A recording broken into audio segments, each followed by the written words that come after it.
Right. Hello, hello.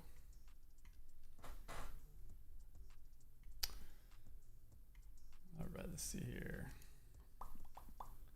How's everyone doing? All right, another live event. This is, I think, number 3. So let's see what we're gonna do tonight. We're gonna do some posing stuff tonight, and we're gonna go into some shot reviews. What's up, Josh? What's up, man? You like my jersey? Tonight is like a tribute to all of the people who supported me over the years. How's it going, man? You doing good? It's good to see you here. It's gonna be a slow night tonight. We'll see who shows up. Got a few people who are wrapped up with family.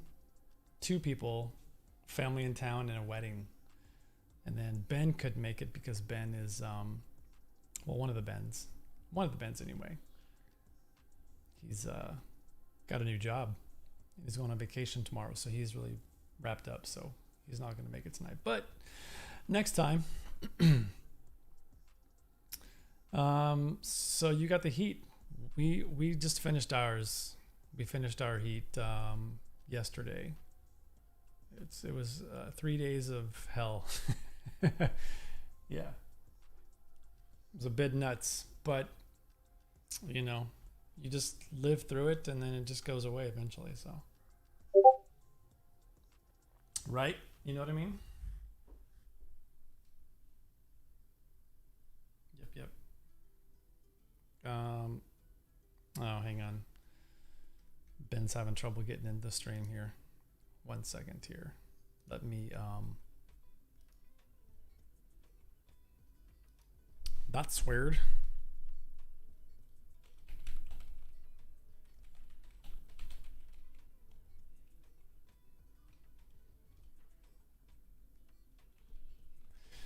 Let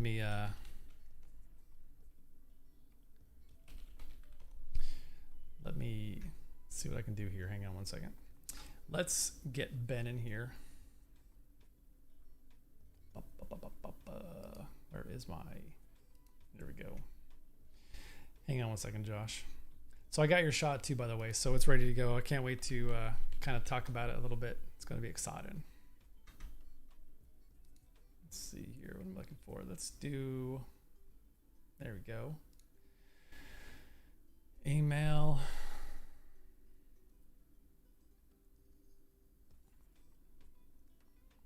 By the way, while I'm doing this, can you hear the hard drive on my laptop up here, Josh? I'm curious because, boy, it's loud. Comment.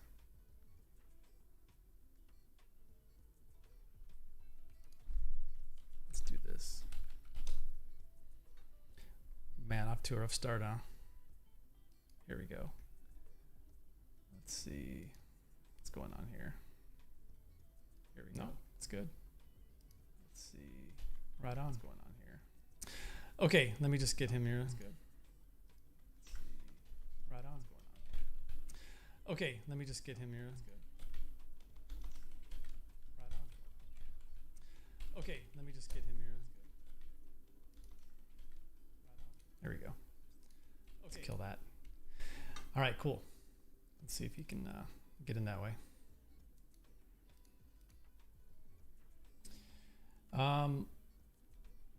Yeah, maybe. It's probably my hard drive. I have my work laptop's up here, right behind this Cintiq right here, and so it's doing something, and I can't do much about it because it's a work laptop. So, hey Pete, check it out, man. Check that out. What? How cool is that, right? It's very cool. This is some Pete Roby merch right here. And did you see what else I have coming? I bought the premium hoodie. It's on its way. I can't wait. Yeah.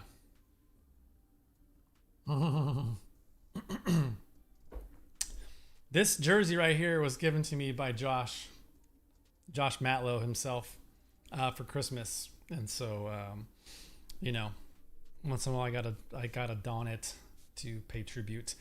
I love this jersey so much that I look at it a lot, but I never put it on because I don't want to wrinkle it. And so I'll sit very carefully tonight, and maybe at some point take it off and put it carefully, but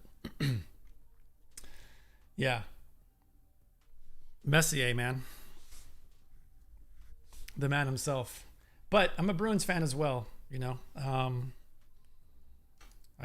like hockey in general, so I'll watch anything. Hockey's good. Yeah. Cool. In fact, I know playoffs are happening, right? But I don't even know who's in the playoffs right now because life is too busy right now. Ain't got time for hockey. But yeah, I'm loving this. I've become quite a mug guy. I never really cared about mugs too much, and then one of my buddies at Disney, like 5 years ago, gave me. He gifted me one of his Tim Horton mugs because I had this thing for Tim Horton mugs because once in a while they do a really good one, and he had a couple really awesome ones, and so I kept telling him how cool his mugs were, and finally one day he's like, "Here, you can have this one, and it's really awesome." So yeah, when I saw this on your merch site, I was like, okay, I got to get the mug. And then I have a love affair with hoodies. I wear hoodies all the time, and so yeah, I had to get the hoodie as well. I got the premium hoodie, right? Got to go big or go home, right? So absolutely. Okay, yeah, no problem. Absolutely. If you're gonna sell good merch, I'm gonna buy your merchandise. So it's not a problem. Just keep putting cool stuff up there, and I'm a sucker for marketing. Marketers love me. Let me tell you right now. Okay, so I'm gonna do something tonight a little different. I have to do a talk, and I'm gonna kind of guinea pig you guys on my talk, if that's okay. If that's all right with you guys. And I'm just going to kind of worm my way through it a little bit. And it's going to be a talk on posing. And so you guys would be a good group to do it. Hey, Harry, good to see you, buddy. All right. If you want feedback on your stuff, I don't know if you emailed me or not, but go ahead and email me your files and I'll take a look at them for sure. I think Josh, I have something from Josh. And then I was going to look at something from Pete, but I think, Pete, you've kind of moved on, it seems like, to some other stuff right now, which is fair. So no pressure. Cool. Right on. Okay, cool. Well, let me pop over, and then I'm just going to kind of talk through it. And then we'll look at some shots too. I'm looking forward to seeing some work from you guys because it's one of my favorite things to do is just to get an idea of like what people are working on and give feedback and see people progress. The goal is always to get the job, right? Get the job. All right. Yeah. Cool. Yeah, that's cool. Yeah, I mean, we start at iAnimate on Monday, the 5th. And so we're just getting going ourselves. But I got a full roster. One of my classes is 10 strong. Then I've got 3 others. And I know it's going to pick up in the next week because as we get close to day 1, people are like, oh my God, I got to sign up. And then they just jump on. And before you know it, you've got like an additional 10 people jumping in your class. So it's a lot of fun, actually. I don't mind it. Even when my classes fill up, I'll tell people, yeah, you can join. Just tell the guys over at iAnimate to sign you up. So yeah, Pete, go ahead. Just let me know where it's at, and I can throw it on the window here. Okay, so let's do the trimmed down version of this talk, and go for it. You guys see that okay? All right, cool. So, like I said, I'm doing a talk on posing, and it's not for animators, it's for artists, ZBrush artists specifically, but they want some kind of outside perspective, and they want to, kind of hear from some people who also do, something similar in the field, so it's not movement based, but it kind of is, right? Because a pose definitely says a lot about, movement, implied movement, all kinds of things. So let's jump into it. So why strong posing matters. So let's look at this clip right here, or this slide real quick. And the question here, as you can see, says, why does this pose, or what does this pose say versus what this pose over here says? And I chose these two shots specifically because, well, here, let me do this. Let me just ask you, let's open it to the floor right off the bat. And I would like to hear from you guys, what you guys think are the primary differences that make one work better than the other. So go ahead and shout out through the chat whatever you want. I wish I could just bring you guys in the room. I'm gonna have to work on something like that because although the stream is great, I'd love to have you guys live in here and just banter. So, but yeah, tell me, what pose maybe works better for the character it's portraying. I mean, it's pretty obvious, but I want to hear why. So if you've got reasons why you think it's better, I'd love to hear them. And there's going to be a slight delay because by the time, oh, that's right. We can do that, huh? That's an interesting idea, Pete. That's a very interesting idea. Yeah. Let's work on that. Let's get that Discord so we can hear too. That's a very good idea. Right. One's more dynamic and shows a clear direction for the movement. Darth Maul, right? What else? That's a good answer. I like it. Yeah, I know, Pete. I don't know why I didn't think about that. That's a really great idea. I'm assuming we could just hook up people to the Real Monster Discord server, right? And then just turn on microphones. I probably would just mute mine, I assume, because, yes, intent's good. Good.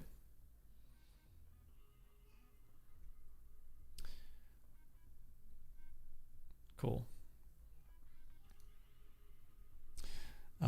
I think I need to set it up though. I'll tell you what, let's do that next time. Let's get together offline and we'll figure that out. It's a great idea. I love that idea because I would love to just chat it out. Okay, so the right looks like he's contemplating. Yeah. Okay, so here's kind of my take, and this isn't scripted. This is just my, I kind of know how I feel about the two of them and what I kind of want to say. And for the most part, what it comes down to for me is the guy on the right feels like he's selling a costume, right? He's in a very nondescript pose. He's not saying much about personality. We don't really get a sense of who he is based on this pose, right? There's nothing really dynamic about it. There's no prop play. There's no line of action. There's no push to pose. There's no embellishment. There's no character present, right? It's just it's a costume masking a person's persona, basically, right? Darth Maul, on the other hand, this is kind of common sense to me because if we took Darth Maul and we stood him upright and had him just kind of lean on his lightsaber, right? It would just feel generic, right? And so, right, like you said, there's no intent behind that. So when you look at this pose here, this pose embodies a lot of what we're looking for in animation even, right? We're looking at line of action, okay? Probably in every angle, there's probably a decent line of action we can find in the body. It's much more dynamic. It's nice use of the prop. The expression on the face and the overall body positioning says a lot about his character, right? He's not going to take you out to lunch, right? He's not going to buy you lunch and go shopping with you, or hang out and have a conversation, right? He's basically a killing machine, right? He's definitely not a nice guy. And the pose really sells that idea and sells that intent. The weapon embellishes it also, right? And of course, the expression is the icing on top. Okay. And this is always why I tell my students too in class, don't neglect those small details, because those things really play a big part in how your poses are perceived by your audience. Even if you're blocking, I'll get on people's case a lot about, hey, why don't you pose the fingers right there? Because the pose feels a little generic, like IHOP pancake hands, right? And I'll tell them, like, put some shape on there. Oh, I just haven't got to it yet. I'll get to it later. And my response is typically like, hey, it really puts the icing on the cake. Even if the pose is going to be, evolving as you go along, and you're gonna make changes and adjust things, it doesn't matter. Put the pose in there so you can see what it is for what it is, and then put an expression placeholder on the pose at that moment so that you get a good sense of what's happening, And then as you do that, it'll start to motivate you as well as an animator, because you'll start to see it come together and you get kind of pumped about it, right? And you get that little shot of butterflies, and then you just want to go to the next pose and the next pose, and it just kind of helps drive you through the blocking process. And then now you can go through and play blast it and look at what you have, and you can kind of get a sense of how it's working together, right? From a pose relationship standpoint. And then from there, you can go make your changes and all that good stuff, break it down, start to get the mechanics working into the breakdown of the blocking, so that as you move into spline, everything is just kind of there and working well, Yeah, it does. The right guy does have his hands posed, you're right. But, again, it's not enough, though, to push the pose over the top, So, yeah. And let's not forget, too, that, obviously this is not a artistically driven pose. It's a guy literally selling cosplay, right? But, you get the idea. Yep. Yeah. He could be a friendly guy, just a death metal concert. Hell yeah. For sure. Yeah. He's in the mosh pit ready to go. I love it. Cool. All right. So again, just all the things that we always talk about that go into opposing. And this is kind of what I wanted to talk to you about as well, Pete. When you first put up that snippet of your shot with Jiro doing the backflip, right? The first thing I saw was that first pose, and I was like, oh, I want to talk about that first pose, because you were going off of reference, and in my opinion, maybe a little too close to the reference. And so that's where I start preaching from my soapbox about, hey, just because the reference does it doesn't mean you have to do it. So you can splay the feet a little bit. You can get a little bit of torque in the body. You can come up with your own version of that base pose that you can move from, and then from there, push your character into their mechanic, Yeah.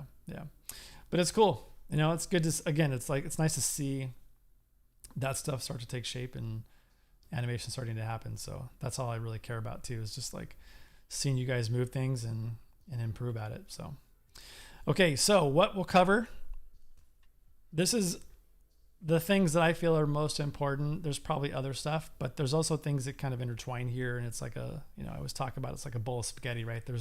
You talk about one, you kind of talk about another thing, So we're going to talk about content as communication, which we call CSC. That's a concept that we primarily use at Bungie, but I think it's worth exploring and talking about outside of that, because it applies to animators in general.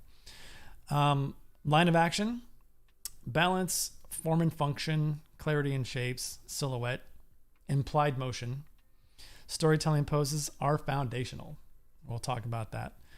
Of course, gestures, and then putting the juice in the pose, and then caricature and embellishment in no particular order.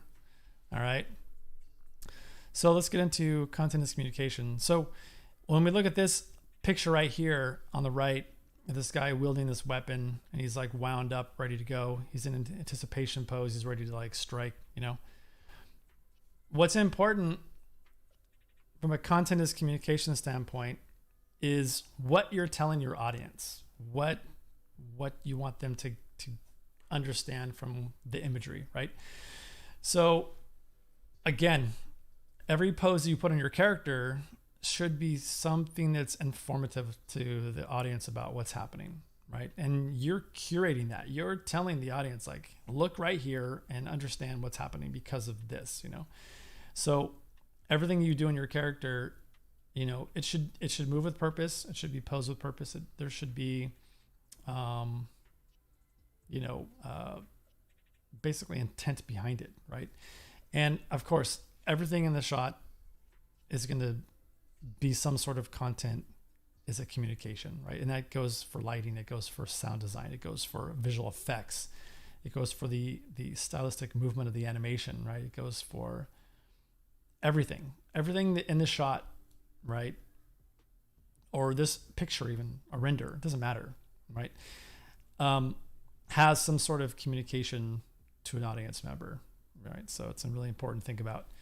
And this really applies to video games, because when we are doing video game timing and we're doing mechanics that are very quick across the frame, and people are trying to follow what's going on both sides, the player and the other players that are on the receiving end of whatever you're doing, it's important that we try to do certain things that help communicate to everybody what's happening, right? And so if we talk about Destiny for a moment, like the video game I work on, when you're in the field, we want certain tells that let you know that, one, a player has a shotgun versus a AR versus a sniper rifle, right? There's, like, for example, a sniper rifle, when ADS will make a light. So across the map, you know, oh, he's got a scope, he's got a sniper rifle, I'm in danger of one-shotting, right? When a player pops their super somewhere on the map, that sound design, that ping, that sound is like, uh-oh, I hear someone in their, you know, their thermal maul or whatever, whatever super it is. And so I probably want to hide or run because they're coming, and they've got one-shot kill on me. And so those kinds of things are really important, right? And then of course there's visuals, like when we talk about damage types. If it's void, it's purple. Solar, it's going to be like fire, right? And then of course, void is purple, like I said. And then arc is like lightning, right? And so when your character's running around in the super, we know what damage type it is, right? And then we can tell by the movement mode if it's, you know, a warlock and they're in some kind of a, you know, tickle fingers or something, right? Or thermal maul, the guy's running with a hammer, and if he hits that hammer down hard, I know there's going to be seekers coming out and they're going to kill me, right? So there's a lot of things that we put into consideration that really communicate those ideas to the audience, you know? So cool. All right. Real quick, do you guys hear the music? Let me just derail this live event real quick, because I don't see my system audio kicking on. I don't know why. Don't know why. You don't? Okay. It's really weird. Why is that? Broadcast, music.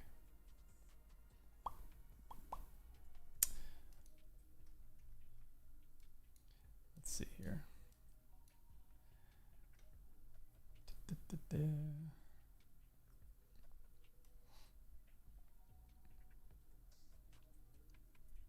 Yeah, no, I don't think it's on.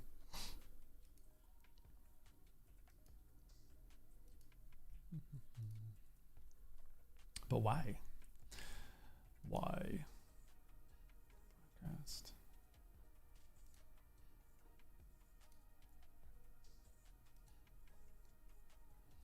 You know, all I ask is that everything works perfectly, you know. Doesn't always though, does it? Yep, that's working. Broadcast stream. Then okay.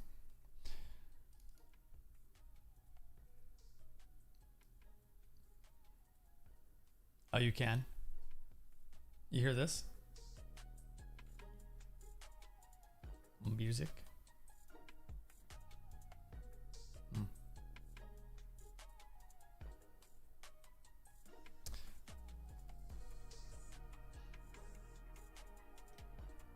Yeah, I don't know.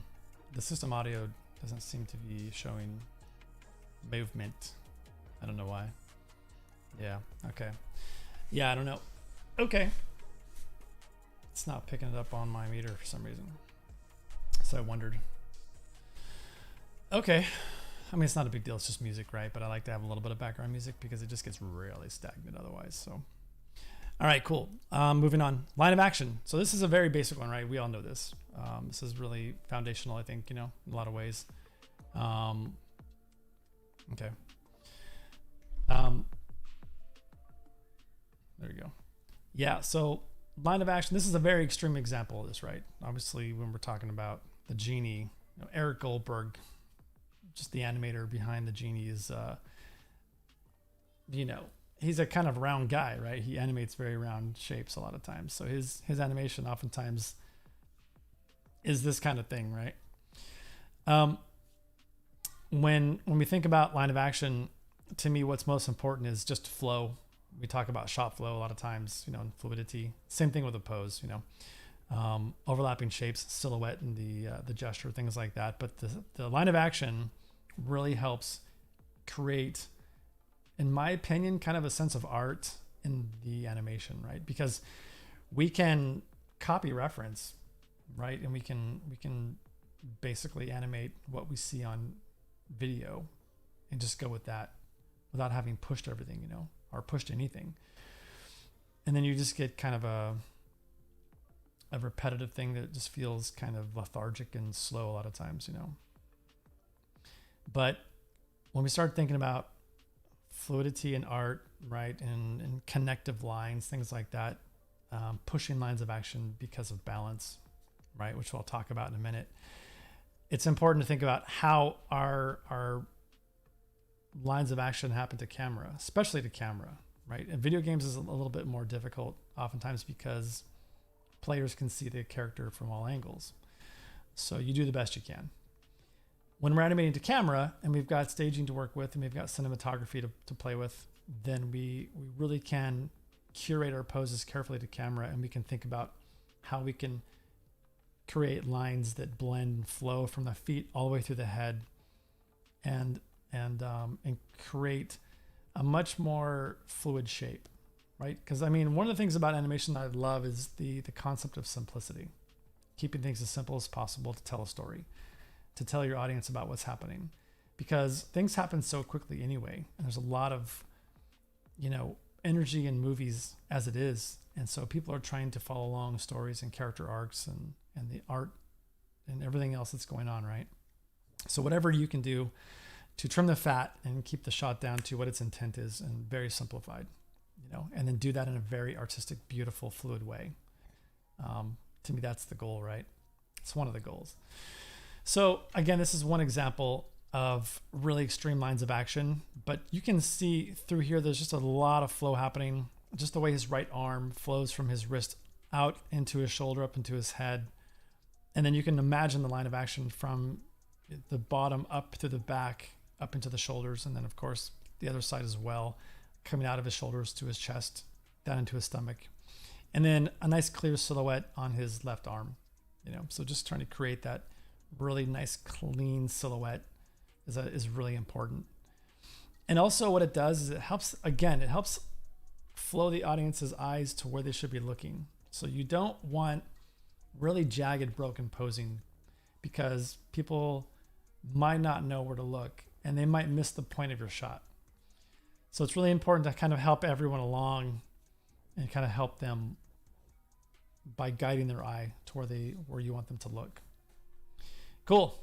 All right, that's a pretty easy one. So balance. This guy right here, this dancer, there's a lot happening here that just plays across the board, right? I mean, already right here, the line of action is really pushed with a counterbalance feel to it. His body is really pushing far screen right of center. But what keeps him in balance is his head is over his base foot. Okay. So what's nice about this is this already feels like a beautifully pushed pose. And that's what I like about dancing shots, things like that, because dancers are in some ways kind of moving animators, right? They're moving puppets in a way. And what I mean by that is that they're they're conscientious of their posing. They're conscientious of their form, their movement, their grace and elegance in the movements. And so you already get a sense of embellishment in the pose, right? And a strong line of action a lot of times. So this is a great example of something that I would almost just animate from this pose right here. I would not change it very much. I might get a little more roundness in the arm coming up over the head, maybe. Because even right here, it flows beautifully from the inside of his torso on his right, our left, up into the arm. So there's a lot of nice flow already happening there. And then our outside line of action, our C shape here on the far right, is just a nice pushed shape that brings the head back over the foot, and then we tuck in the right foot high up on the top of the calf.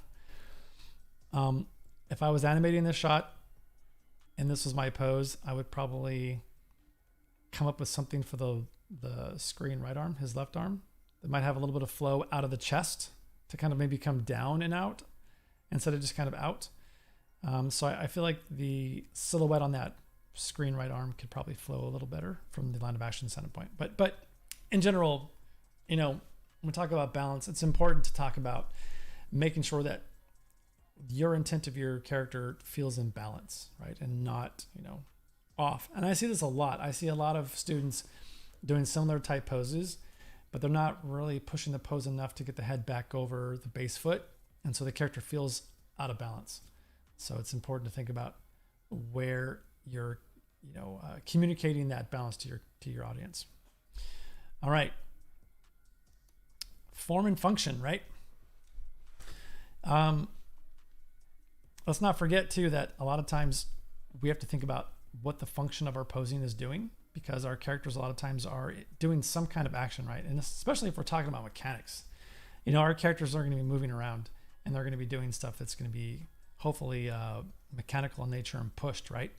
So here's an example here of even a tennis player.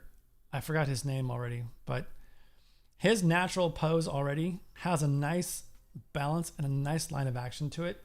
And there's a lot of implied movement here that we'll talk about in a few minutes. But even here, there is room to even push shapes even more. And so I kind of scribbled in kind of like where I might kind of push the knee in. I might push the body over to the right more. And then maybe get the knee on the screen right foot in a little bit, or the leg in, to kind of simplify that shape, right? And then flow the right arm up a little bit out from the body, right? And then get ready to wind up the tennis racket. So we want to think about mechanically what's happening and what the body's doing to reconcile, first of all, balance and weight, right? Also reconciling the movement. If my character is pivoting off a foot, if it's going to pivot off of the right foot, for example, or the screen right foot, in this case, his left foot, where's the body going to respond to, right? How are the hips going to respond to that shift in weight?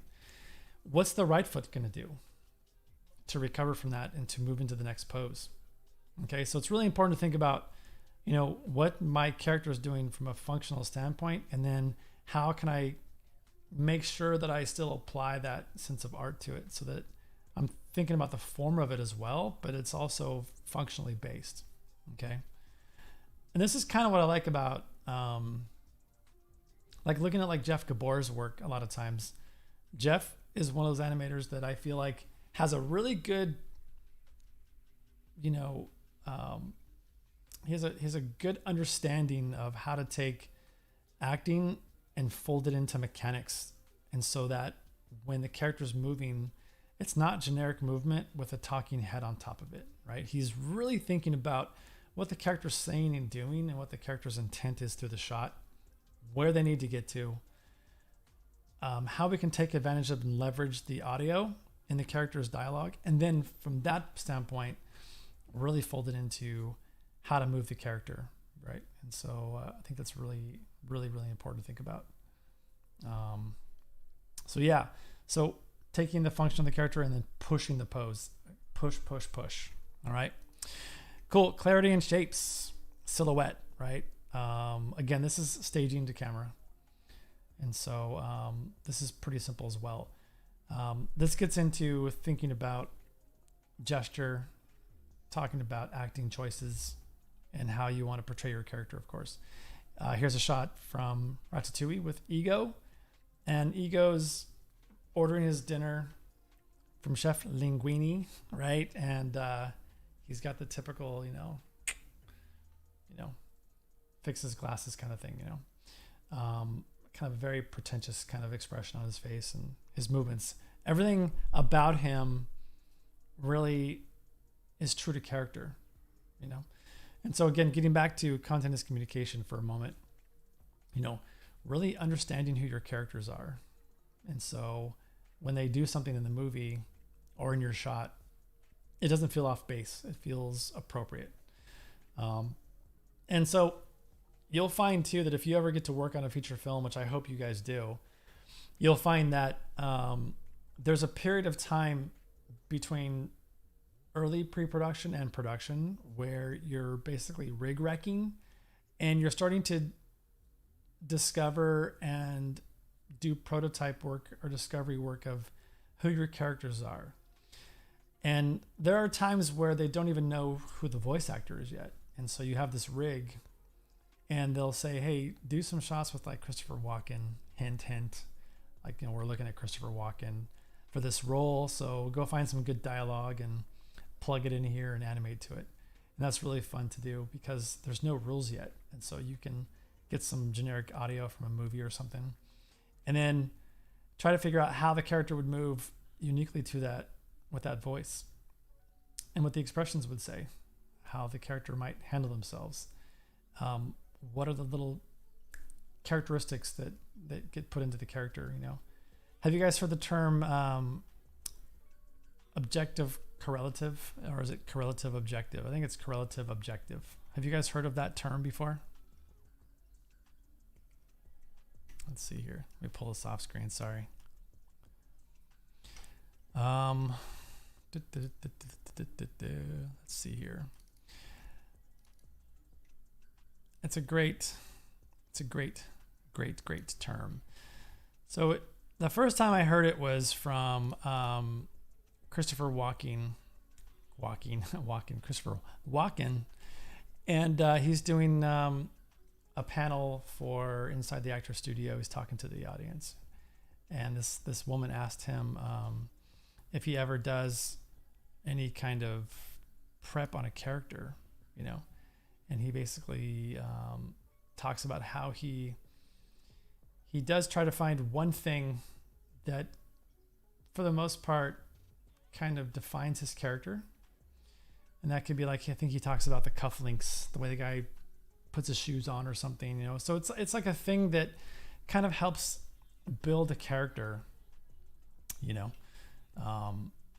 I thought that was really neat because it really gets into building characters, and finding little things that can really become part of their character mannerisms, maybe their posture, maybe the way they handle props, maybe something they do with their hands throughout the movie as they talk, could be a little facial tick and expression. It could be, the way they blink or something, right? It could be the way they wrinkle their face when they're in thought process. It could be any number of things that will help, kind of define the character and make them interesting. In fact, here's the clip right here. I'm going to play this clip real quick. I think it's a great clip. It's real quick though. Let's see here. Objective correlative. Yeah. So hopefully you guys can hear it. If not, damn it. But it should play through fine. Here we go. Let's check it out. My name's Monica Fitzgerald, and I'm also on the acting track. The one character you did for Batman, you used the molar cufflinks. Yeah.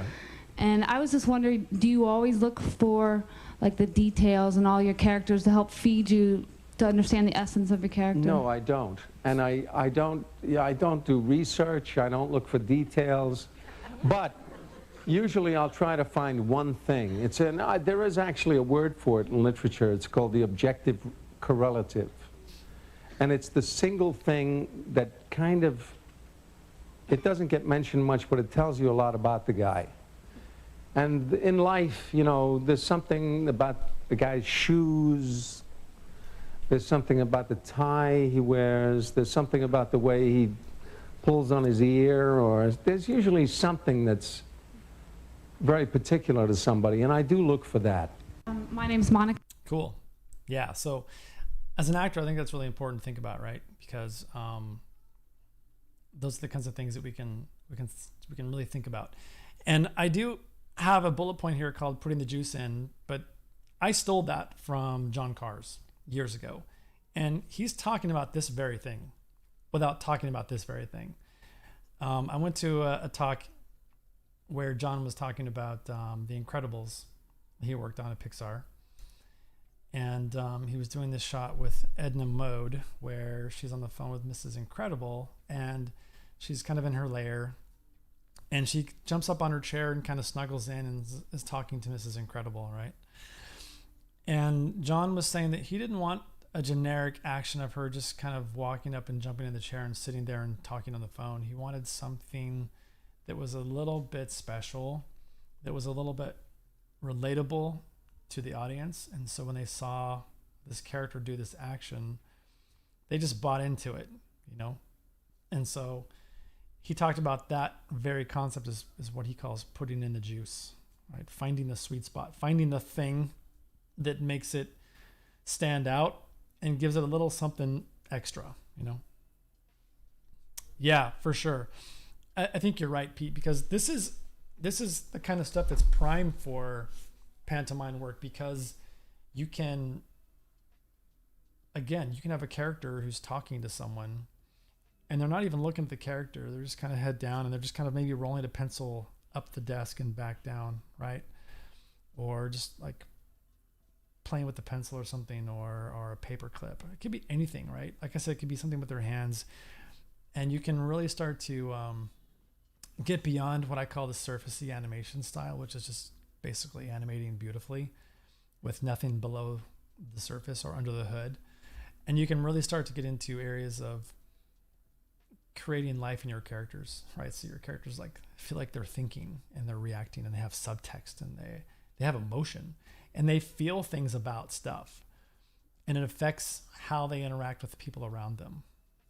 It's pretty cool. It's a pretty cool idea, because if you can come up with what your character's all about, right? And you can think about all the things they might be thinking about, and you can write down their inner monologue, right? Their dialogue, what they're thinking in their head.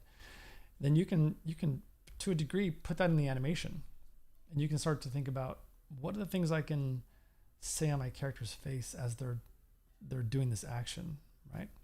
You know, because we don't always have to go for the obvious emotional beat. If the character is pissed off, we don't have to go for an angry face, right? We can go for all kinds of different emotional cues. We can get into subtext where our character obviously feels something and they're trying to portray something else on the surface, but we see right through it. You know, maybe we don't know why or exactly what, but we know that something's not right with that character, and they are having a hard time hiding that, you know. And that's really cool, because now you can get into where you manipulate your audience. And that's really important, because your audience doesn't want to see generic dead characters, right? They want to escape into the storytelling, and you want to manipulate their feelings. You want to make the audience cry when it's important to make them cry, right? You want them to breathe a sigh of relief when it's just the right moment, right? You want them to feel that stress when it's important. You want to manipulate them. You want that character to do that. You want to project all that on your character. And so yeah, I mean, for pantomime, that's great, because now you can get just below the surface and you can do all kinds of cool stuff. You can have a character trying to accomplish something and they're having a hard time with it. And you can animate them thinking through, without a single piece of dialogue, thinking through how to resolve it, how to fix it, you know? So, right. Sure. Yeah, exactly. Like, those little things are important, right? And they provide texture and they provide clues to what your characters are thinking, Yeah, it's really cool. Yeah. Cool. Yeah, I like it. Keep doing that because, the more you do that, the easier it becomes, and you can just start to like pile that stuff in your shots and really make interesting content. It's funny, years ago when I was a beginner animator, I used to think a lot about things like, how to do the perfect moving hold, like how to have a background character move in the wind convincingly, things that I found out later just really aren't that important thinking that way. And the day I realized it was I was working on, boy, it was late in my career too.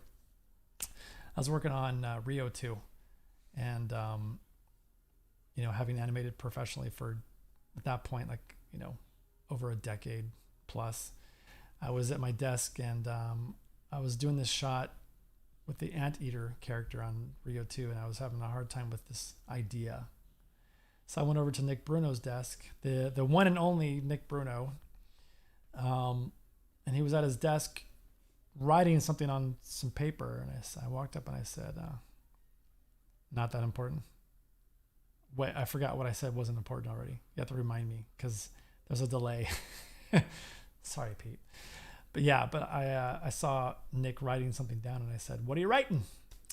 And he said, oh, I'm writing my character's inner thoughts and I'm going to animate that on my character because it's not a dialogue shot. And I was like, say what? What an idea, what an idea. And I think my head almost exploded because I'd been thinking about that problem the wrong way for years. I was thinking of it. I was coming at the problem. Not that. Right. Well, yeah. Let me put it this way. A tertiary character, right? Second tier character, not necessarily front row dialogues, movie star shot, right? But yeah, for years I was thinking about it all wrong. I was thinking about it from a workflow standpoint, not a character standpoint. And that's a really important distinction to make, I think, because what's more important, how I handle my curves to make my character move convincingly as they stand there, or figure that out because I know what my character's thinking and who they are and what's going on in their mind right now. So I wish I'd seen that years and years earlier, because even applies to dialogue shots or of course pantomime shots, right? Where the character could be thinking through problem solving moments, conflict, Hang on, let me fix my jersey so I don't wrinkle my jersey. So that kind of thing is important for sure, because you want to basically have all those things present in your shots and your character thinking and feeling motivated, all that good stuff, So, all right, let's move on. I'm digressing a lot here, so I apologize. Implied motion. This is one of my favorites for primarily video games, but it applies to animation. It applies to how you perceive character movement in movies even. And what that is to me is if my character's moving, they better look like they're moving, first of all. My pose better convey the movement in a convincing way, a believable way, okay? And then also, can I manipulate my poses in a way that I make shapes out of my character, right? And the first time I saw this was Rick Lico, who was previously at Bungie, a principal animator at the time. And I was looking at some of his Blade Dancer footage from Destiny 1. And I was immediately aware that character felt like an arrow. The way he posed the character pushing off into the movement to like go across screen to strike his enemy, it looked like his body was pointing in the direction he was moving. And I was kind of blown away by that because that was the first time I thought about directionality. Like, wait a second, I can pose my character on that push off and I can build in an anticipation pose into that and then have them resolve out of it and strike or whatever the resolve is, So it's important to, one, make sure that, we call it preservation of momentum. If my character is moving, the animation and the poses better reflect that the character's moving, you know? So what is the most badass version of that? How can I really push the pose in the best way possible to convey that movement and to imprint that on my audience? And I talk a lot about imprinting poses on the audience because it's important, especially in gameplay. Timing is really important because you don't have very much time to convey what's happening to your player or to their victims, you know, the other players in the game. So this gets back to content is communication, right? When I have my character push off in a pose, I'm looking for that sweet spot a lot of times of how many frames can I get away with holding this pose? And I'm not talking about a static, dead, like just frozen pose. I'm talking about the implied pose. And that means pushing off into the pose and then like getting my secondary overlapping motion on top of it and then coming out of it.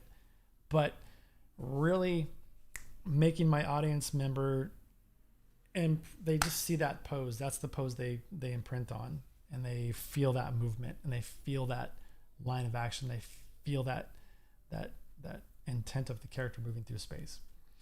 And so that is implied motion, right? So my character's moving, make sure they look like they're moving. And then what can I do in my poses to increase that graphic quality, that shape? Make sense? Yes. All right, great. Moving on. Yeah, Pete, that's a great example. And I was actually talking to one of my previous students, Harshal, about that today. He was doing a shot with a character sitting down and putting his feet up on a box. And then, it was a Thor character, and he was like playing with electricity, and then goes and grabs his hammer, you know? And I told him, I said, you know, once in a while, go back to the Big Hero 6 character, you know, examples and look at how every single character was animated basically doing the same action, coming into the diner and sitting down. That's the objective, right? Have the character come in and sit down, but do it in their character, do it in character, and make it entertaining. You know, that's a fantastic example of that. I love that example because in one sequence, you've got what I want to say 1, 2, 3, 4, 5. You got 6 or 7 characters. Maybe it's 8, 7 characters, whatever, coming in that door and sitting down the way they would do it. Amazing, right? So simple. And that's why I talk about that simplicity. And I guarantee you, if you watch that sequence of shots with those characters coming in the door and sitting down, and if you want, we can watch it here real quick too. It's only like a couple minutes. But if you watch that, the same animation principles are at play on every shot the same way, right? And what it really comes down to is knowing the character. How do they move? How do they pose?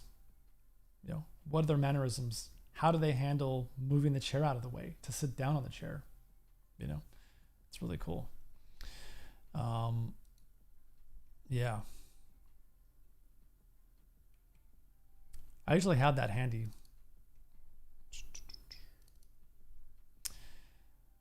It's a good one.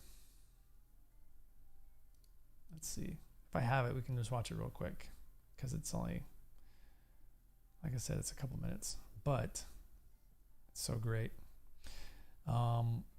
This always happens in class. I'll have no intention of showing something, and then I'm like, oh, we should look at this thing. And then it's, you know, then I got to go find it. All right, here, I'm just going to bust this out real quick, and we're just going to kind of skim through it. I think it's worth talking about, nothing else. Have you guys all seen this except Pete? I know Pete, obviously you've seen it.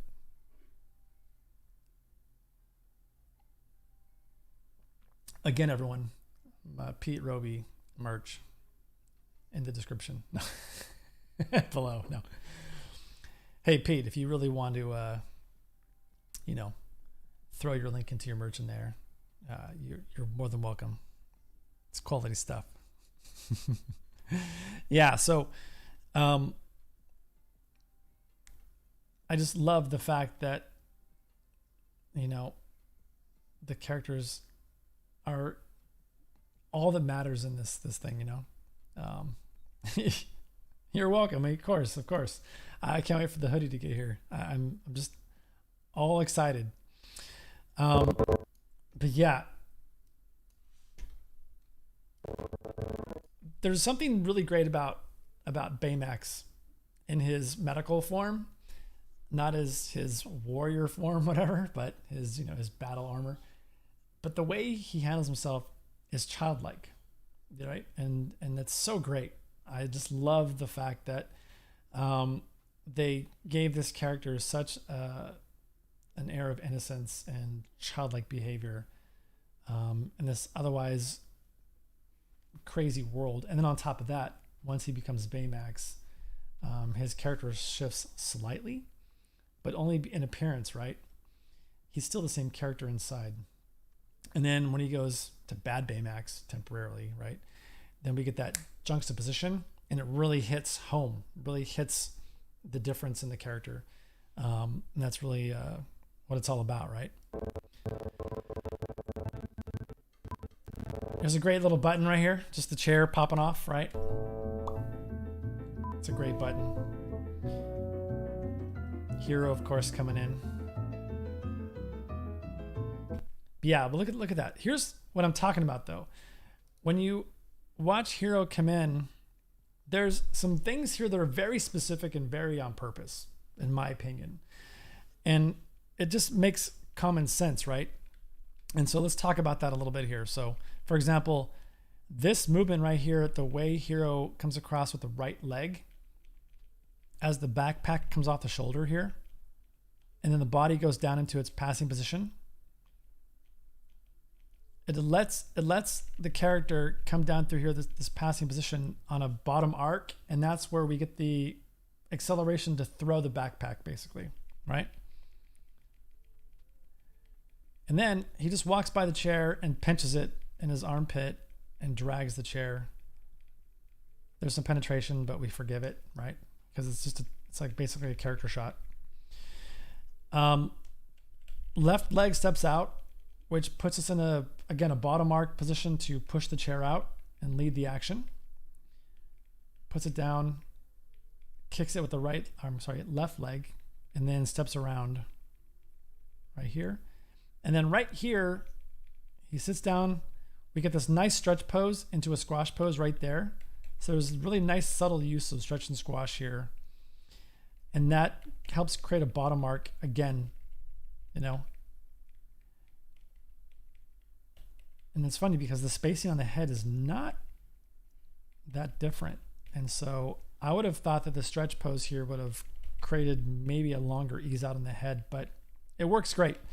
So we get this bottom arc here, and that momentum of him coming back to the back of the chair pushes the chair back, using his right foot, kicks the left foot up onto the table, and then in one fell swoop kicks the right foot up over, and then gets comfortable, right? This is a good example right here of the way Hero kind of gets comfortable in the chair. That's what John Cars was talking about years ago, talking about putting in the juice, right? Putting in that sweet spot, finding that really cool thing. And then once he gets in the chair here, small anticipation right here, kicks the elbow out right there, flares the phone open, boop, pops it open, and then opens it up. Resolve. It's great. So from a movement standpoint, it's very fluid. There's not a lot of breaks in the action. And so it's very mechanically sound that way.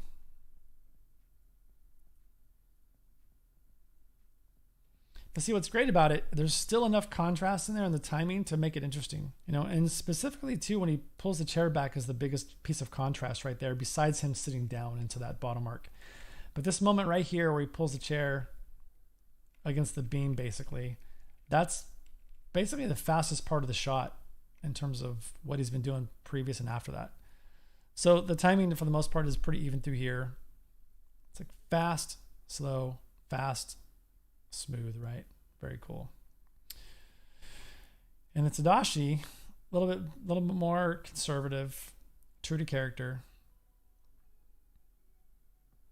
right? His posing doesn't change a lot. His posing's very upright, very proper.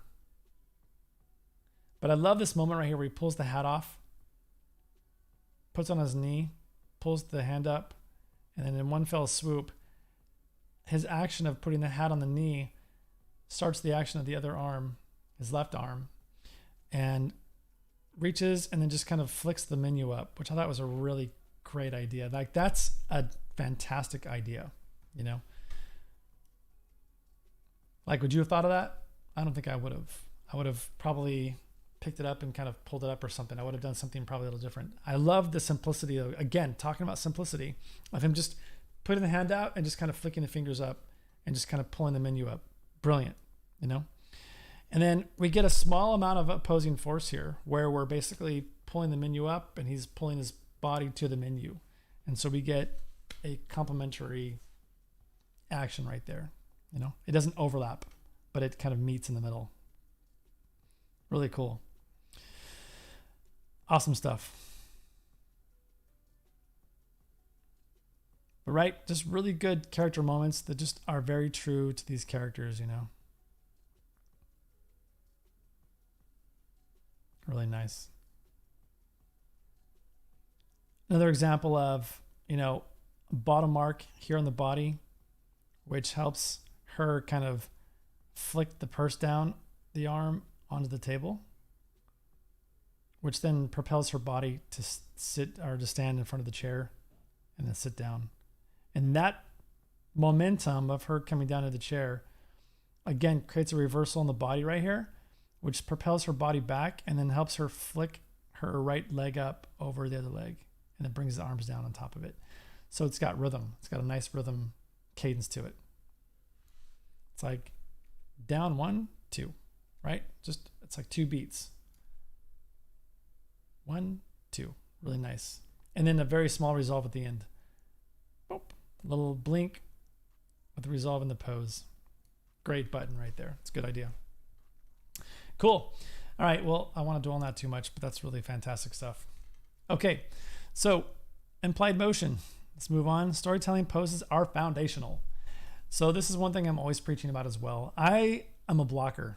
I love to block out animation. I love to see people block out animation very well. Makes me happy. And so when I see people's blocking, what I'm looking for a lot of times is how the poses relate from one to the next, right? What is your pose relationships? What are they saying? How is this pose going to move from here to here, right? On top of that, what is the character doing? Again, we talk about form and function, right? Okay, so this is where we kind of sprinkle in some of the previous into this one as well. But those poses are really important because you're going to put all your breakdowns on top of these poses. And so it's important to really be thinking through what your intent of the character is, what you're trying to communicate through your content, right? Content is communication. If you look at this pose right here of Darla Dimples from Cats Don't Dance, by the way, you can see a beautiful line of action from her screen left, which is her right arm, down through her body, almost through her eyelids, and then down through the mouth, and then out her front torso into her arm, right? So there's just a beautiful S-curve right there. And in general, the pose itself just has a lot of fluidity to it. And then the head is just kind of nested right on top of it, you know? Really cool stuff. And if you've ever seen this clip, which I might have it, actually, it's really a great example of, where is it? Where are you? Yeah, I think I grabbed it. I should have grabbed it. Hang on, let's see here. I might have grabbed it in here. I didn't. I should have. I should have put it in Sync Sketch. I've got a couple shots I'm going to go over in Sync Sketch as well. I'll grab it later for the talk. But yeah, but there's a nice moment here where she just kind of pops up here and kind of just goes blink, and she grabs his glasses and he goes, ooh, and he kind of looks at her like, you know, what are you going to do with those? And then she kind of moves back into a next pose. The juxtaposes this pose completely. And then she just breaks the glasses in a very isolated movement. It's very mean. She's very mean. So again, you want to make sure that you're able to tell the story, and your audience or your teammates, your peers, your supervisors, you want to make sure that they can look at your blocking and understand what the hell's going on. Okay. So just making sure that they understand what you're trying to say in the storytelling. And if it's successful, start breaking it down from that point forward, right? Start thinking about what you want to do on top of that. Cool. All right. It's important. Don't forget that, because everything is going to go on top of that. All your breakdowns, all your polish, overlapping shapes, follow through. All that stuff's going to be there. So if the foundational poses suck, All right. And then gestures, right?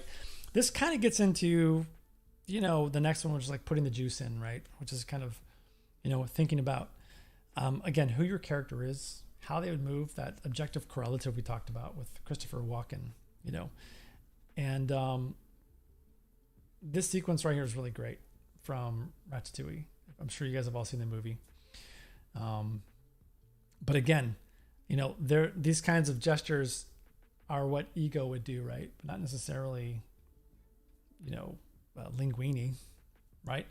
And so just a small tilt of the head, the small grimace on his face, the high brow, low lids, very, not a nice man, at least at this moment anyway. But yeah, again, it's important to, I think, explore how your character would move, how you would use gestures in your character, So this one is more, to me, kind of a discovery of your character, I think, You don't want to just basically slap any gesture, But also it's important to think about how your gestures basically, are also an extension of what you decide to do with your characters too.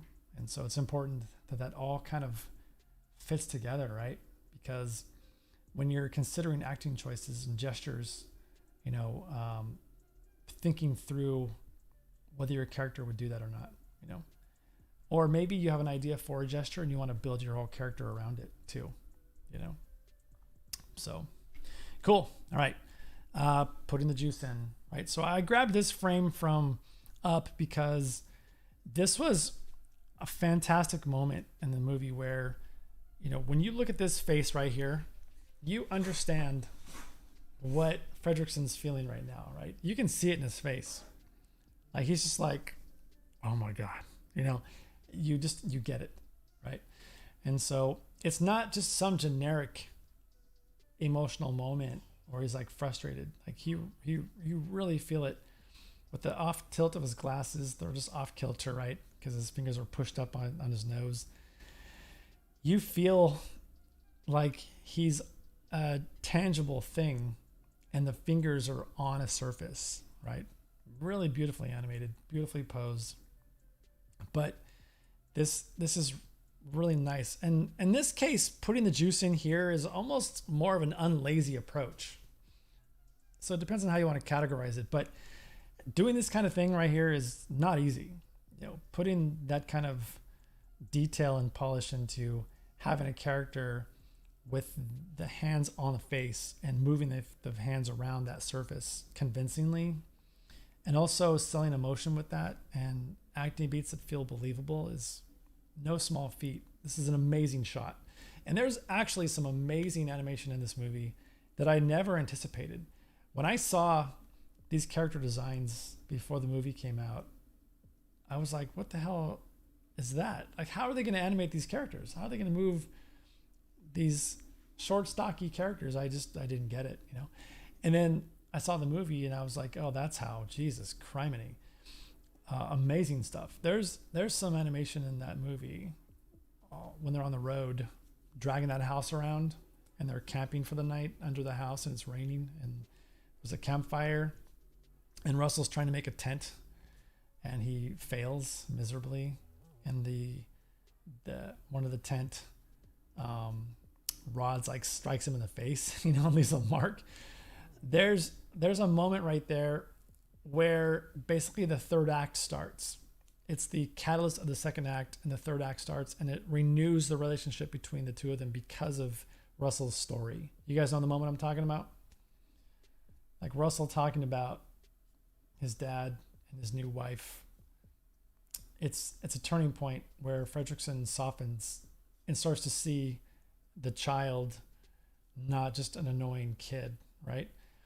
And it's the moment that the relationship turns, and that kicks off the third act into the movie, which is a beautiful moment. Like, just from a filmmaking standpoint, I love that moment, because what a way to, kick off the new morning, right? Kicking off the next act and having the characters take the next leap into their character arcs. It was really smart, so it's a great job. It's Pete Docter, right? I think I want to say Pete Docter's movie. Feels like a Pete Docter movie. So anyway,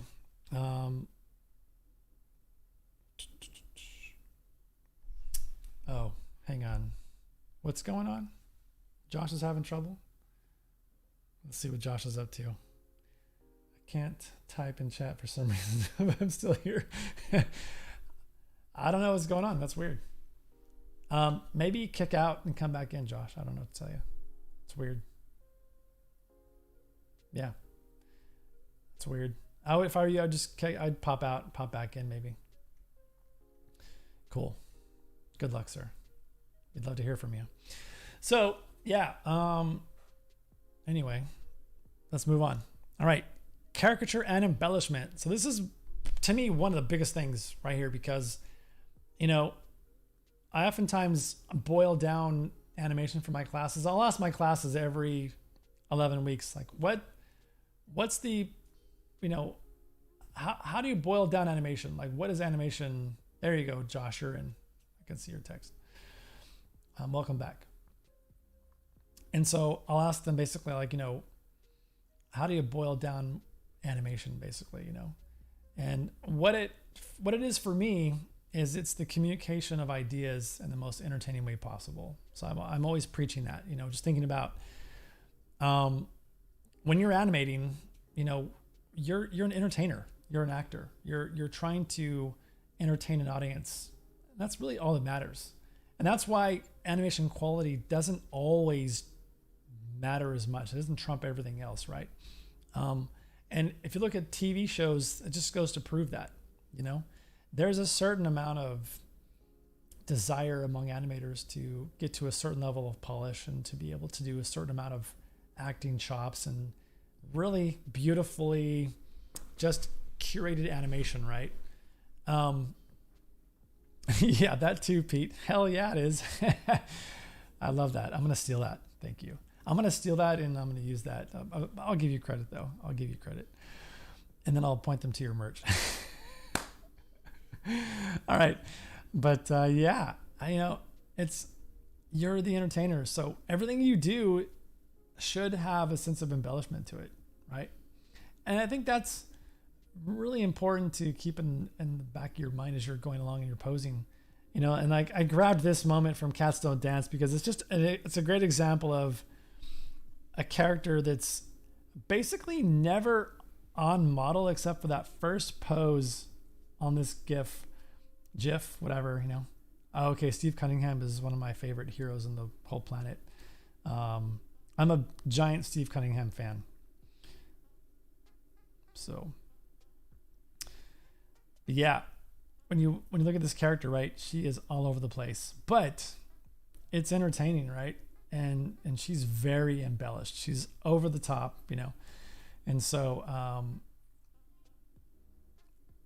think about that. Look at the line of action. Look at the balance. Look at where she settles her weight. Look at the line of action at the beginning, right? In fact, let's watch that sequence anyway. Screw it. Let's watch it because it's worth it. And we're animators right now, and we're looking at animation so we can go beyond just the posing, right? We can do whatever we want. So let's dig into that real quick here. Let me find it. I have it right here somewhere. I know I do. Let's see. Where are you?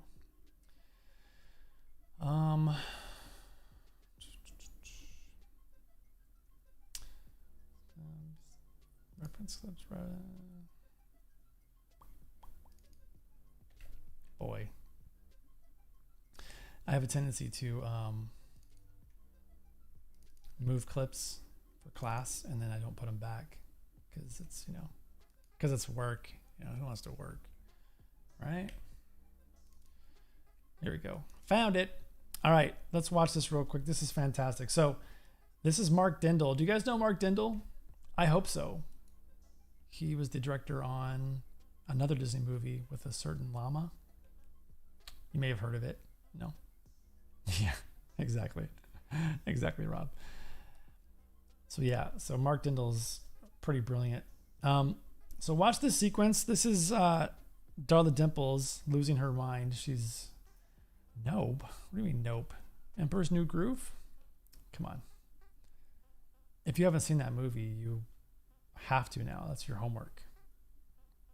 You're required to love that movie. So, all right, let's watch this real quick. Here we go. Isn't it? Yes. Oh, here's an angel. Can you tell me who here's an angel? Why, you are, Darla, sweetheart, celebrity, darling. Angel? That's right. I am an angel. I am an adorable little angel. Sounds like an old better, Miss Dimple. I like Sunday, Miss Dimple. Yo, Choo-Choo. You're gonna know. Hey, Ducky. I hate animals, especially that one. Whoa. And there she goes. Pew, deserved. Yeah. I mean, talk about over the top, right? But my God, look at the line of action here. Look at the path of movement. You can literally draw a line from the top of the screen down through her arm and just know that she's going to follow that line of action right through there on her movement. And so there she goes, right? Whoop, into a big reversal, settles over the top of it, and it comes down, and she's just like huge mouth, right? Clear silhouette. Everything's very clean here for the most part. But it's so over the top, right? I mean, look at our director. He's just like basically a worm, which I'm assuming is probably what they were going for because he's kind of spineless, right? This little girl's taking him to town. She's taking him to task. So here she goes, right? She's going to go for the glasses. She does a small anticipation and then goes into like this big anticipation, big giant arc through here. Look at that big arc. Whoop, comes up. And then on the top of the arc just snatches the glasses. And that's a really clever piece of secondary right there because the body's just doing one big base movement and then you get this little pop on top of it, right? And then out of that, now again, we've established a line of action here or path of movement that she's going to come through with this line of action right through here. She shifts her weight back, body reverses, whoop, comes up into like this giant reversal pose, big C shape this way. And then she just breaks the glasses, totally isolated, and then just chucks them. And she's so happy, right? And then she's like, boom. Look at the spacing, right? She goes from completely static to just like big smear arc through here. Grabs his, whatever that's called. Gives it a good shake, right? We've got a couple triple noses here, double noses, whatever. Triple eyeballs. But yeah, she's way off model, right? Everything about her is just super over the top, but it works, right? I mean, look at her face here at 256 compared to like, you know, here, right? For example, or here, for example, right? It's just a whole different character. She's almost like Neanderthal at this point, right? Ascot, thank you, Pete. Grabs the ascot, yes. All right, but I love the whole little, like you were talking about right there, right? And then she's like, big eye roll. And then what's really great here is you get this beautiful fluid movement right here. Big, round eye roll that just then goes anticipation, crack, right? And he's like, ah! And so you just get this beautiful nested arm here with this beautiful aim. It just leads her eye right through the bottom of her chin here. And the head's just kind of resting on top of it. And so, again, I talk about directionality. Her whole body here has just kind of got this nice silhouette here of negative space, and everything is just leaning towards his neck.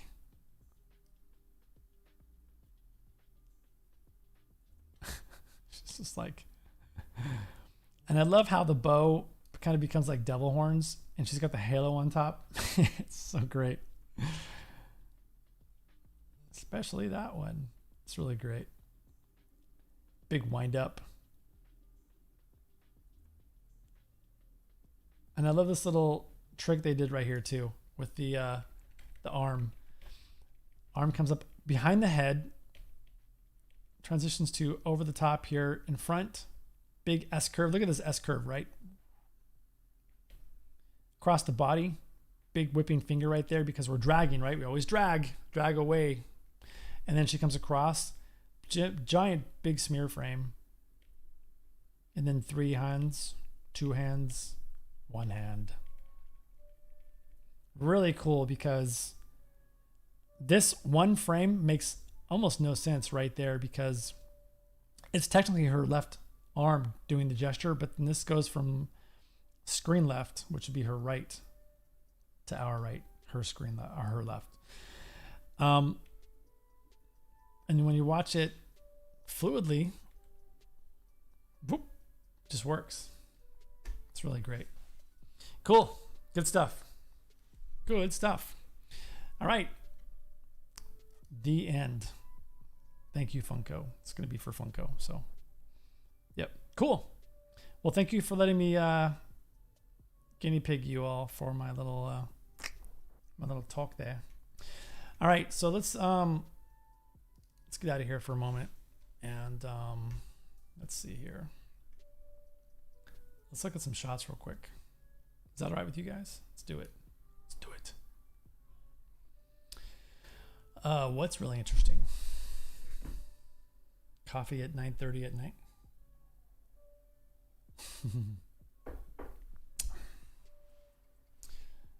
All right. Oh, here, real quick. I wanted to do this too. Check this out. I love Sync Sketch. It's one of my favorites. Yeah. Oh yeah. Just the way that was handled. Yeah, it's really cool. All right, so here's some Sergio Pables from Treasure Planet. This movie's interesting. So I went through here and I just kind of made marks where I feel like there's important posing happening for storytelling moments and maybe a breakdown or two, but I wanted to go through and kind of figure out, what are, in my opinion, the primary poses that Sergio would have probably sketched in as his storytelling moments that he's going to then hand off to his in-betweener, or his breakdowners or whoever. So let's watch it real quick here, and then we'll kind of step through it. So here's the shot. Sorry, Delbert. It's been a madhouse here all morning. No problem, Sarah. Ah, my Alponian chowder with the extra Solaris seed. Yum. Hello. What brings you here, curious little one? Sorry about the echo, if you hear the echo. Go away. Are your parents around? What's the matter? Cat got your... Ah! Oh, that's so adorable at that age. Oh, yes. Deplorable. Adorable. Speaking of which, how's Jim doing? Much better. I know he had... All right, that's enough. So Sergio's really good about a couple things, right? I mean, he's a fantastic animator, obviously. He's really good at creating simple shapes and characters to kind of help lead the eye. He's really good at direction, like directing the eye as well, through opposing force, through clarity of shapes as well. And so let's kind of go through here, and I'm just going to kind of step through what I feel like are those key poses, right? And so we start off here. Right off the bat, he's in the book, right? He's in the book reading. She's coming up with food. He's going to basically raise his head, lower the book, right? So immediately we go into a key pose here that's opposing force. We have two different things, right? Those holds, yeah. Yeah, definitely. So very common sense, right? Again, it makes sense that he would look up at her and give her his attention.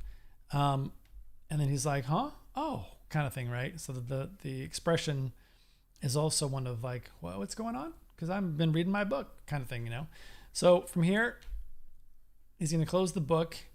This is really nice because this is an anticipation for the next action. But also what's really great here is that Sergio has a slight push screen right with the body and head, and then closes the book to the left. So this is kind of something I've noticed Sergio does a lot, is he's really good about, again, directionality, right? He doesn't clutter actions. He kind of clears the way for very clean communication of those ideas. Okay, so the book closes. He reaches to put the book down and immediately looks down at the food with like, look at that, right? So a very clean pose here with a very simple shape. You know, it's kind of a triangular shape. So again, I know this is drawn animation and not 3D, but there's a lot of great concepts here and principles that we can apply, you know, the best way we can with our 3D characters. One thing that I like that Sergio does is he's not afraid to create gestures that hide in the body, with, in this case, the right hand screen left. Because in this case, what we really want to see is the expression leading us to the food, but also that nice clear action of putting the book down. It just makes sense. Okay, so from here, he's like, my Alponian chowder, right? So, right, again, so this action right here becomes part one of opposing force, first of all, and it becomes basically a squash pose, and it becomes an anticipation pose. It's an anticipatory pose. So from here, we go into this gesture here, hands down, head and body back. So again, we're going into opposing force once again, right? We're creating an opening shape, right, for clarity. And it's mechanically based. Again, we talk about form and function, right? Okay. From here, he's going to pull back, admire the food, go for the napkin, right? So this kind of sets the stage right here for a new action, right? So you can kind of talk about it as like cleaning the slate, right? So we finish the gesture, recoil, go for the napkin. Again, clarity and shapes, right? Sergio pulls the head screen right with the body, pulls the arm screen left for that clarity, and says, look right here. Overlapping shape right here. Pushes the arm down, drags the wrist up. The napkin drags behind and then pops open. And so we just get a very clean pose right here where he's looking at the food. This is a secondary action with the napkin. And then he's going to basically now bring it through a bottom arc up here, which he does a really nice job of drawing the eye through the napkin shape up to his neck. He clears the way with his head, right? Puts the napkin in and then comes down, hands crossed, basically, and he's going to sniff the food. Then he pushes the pose in more and starts to kind of waft the smell up to his nose. Again, clean posing, right? Just very clear actions. And then sees the girl and kind of is off put by it, or her. Has a moment of like, what do I do here? Looks back at her again. This time a little more like, hello, right? Says hello to her. Then some stuff happens. We cut back. Now we have a new camera angle. And this is important because we were over here before. And now we're setting ourselves up for this gag. He's setting us up with this gag. So now we're going to switch cameras so that we have a two-shot. Not over the shoulder anymore, but now profile. So now our little girl is left, he's right, and he's actually almost dead center at this point. So now he's going to go try to eat, okay? And everything has got a nice sense of look here, right? There's a lot of nice eye lines here that are kind of helping you, again, lead your eye to the action. So he's immediately trying to like go from here to kind of eat the food, and he can't help but be distracted by her. Okay, so looks over at her, gets annoyed, gives up. And he's like, "Go away." And I love the fact that Sergio brings the eyes down after. And so he's just like, it's because it's very, to me, it's very dismissive that way. Go away. And he looks at her, you know. And I like the fact that he brings the hand in and just kind of recoils it as he looks at her, and then looks around. Are your parents around? Right? So this can be accomplished in 2 beats right here. Well, 3 beats. 1, 2, 3. He's back to her. And then what's nice is, in reality, when he goes up to this, are your parents around? Are your parents around? It's actually very like, are your parents around? Right? It's very fluid. And there's a nice bit of secondary in there as well. So comes back to her. And then here comes the gag, right? What's the matter? So now he's going to clear the stage for the actual gag. So what he does is he brings the body over towards the little girl, settles down on his whole right arm, and then clears the way to bring the spoon up to the right, setting the stage for the gag, right? There it is. Everything's very clean. Now he can go back right and react with this really clean posing, nice offset hands, spoons empty, and he's got a look of horror on his face. And then he recoils. So this is the extreme pose over the top of the arc, comes back down into the resolve, and then we cut. And then she's like, "Oh, they're adorable at that age." Oh yes, deplorable. I mean, adorable, right? So this is what I was talking about when I was discussing earlier. Poses are foundational, right? This, if you just watch this, it tells the whole story very well with just these poses. Beautiful, right? 1, 2, 3, 4, 5, 6, 7, 8, 9, 10, 11, 12, 13, 14, 15, 16, 17, 18, 19, 20. And then that's 20 poses there. 1, 2, 3, 4, 5, 6, 7, 8, 9, 10, 11, 12, 13, 14, 15, 16, 17, 18, right? So 18 poses there, and it tells pretty much everything you need to know. Pretty awesome. And then the monumental task of in-betweening that, right? Pretty awesome though. And then here with this shot from Captain Underpants, let's watch this as well real quick, and then we'll kind of dig into that as well. Here we go. Fear not, I will set you free! Ow! What is wrong with you? Oh, that's better, I can hear you now. Sorry, we're so sorry. Okay, listen, let's not be punching people though, because... Hold it! Let me help. You're welcome, madam. You know, we should probably get you back to the school before anything else. Halt! What? Do you sense that? No. Well, of course you don't. You're not a superhero like me. Come, sidekicks. Evil lurks within. Oh, no. Here. All right. I've got a second Sing Sketch open somewhere. I'm hearing an echo. I apologize for the echo if you guys hear it too. Okay, so just I grabbed a moment of this just part of this where this is a more economically simple piece of animation. This movie, this style is a lot more about clean shapes, simple posing, right? It's not overly polished like you might find in like a How to Train Your Dragon or something like that, right? So first 20 frames is all bouncing ball, if you remember correctly here. Fear not. Right? So really quick right there. From here, we go into our line of action on our character, basically pushing back a little more of his weight right of center, so over his left foot screen right, which builds the way for a very clean, aha, I will save you kind of pose, right? Anticipation, pushes through. Now, here's a great example of leads and follows, right? So he's going to push his weight back onto his heel on his front foot, and he's going to basically go through a bottom arc here. He's going to lead the action with the body initially, and then the hand's going to go bunk and push out, and the body's going to follow that, right? So we just got a very clean shape right there again. But this simple set of breakdowns here. Was it 1, 2 breakdowns into the third pose right there, or second pose, however you want to define it, because this could be like one pose, breakdown, pose. That simple set of breakdowns right there helps establish how the character is getting from point A to point B, and how we're establishing the arc, and then how we're establishing what's leading the action and what's following the action. That's really important to think about, because that's how we start to create weight in the character as well.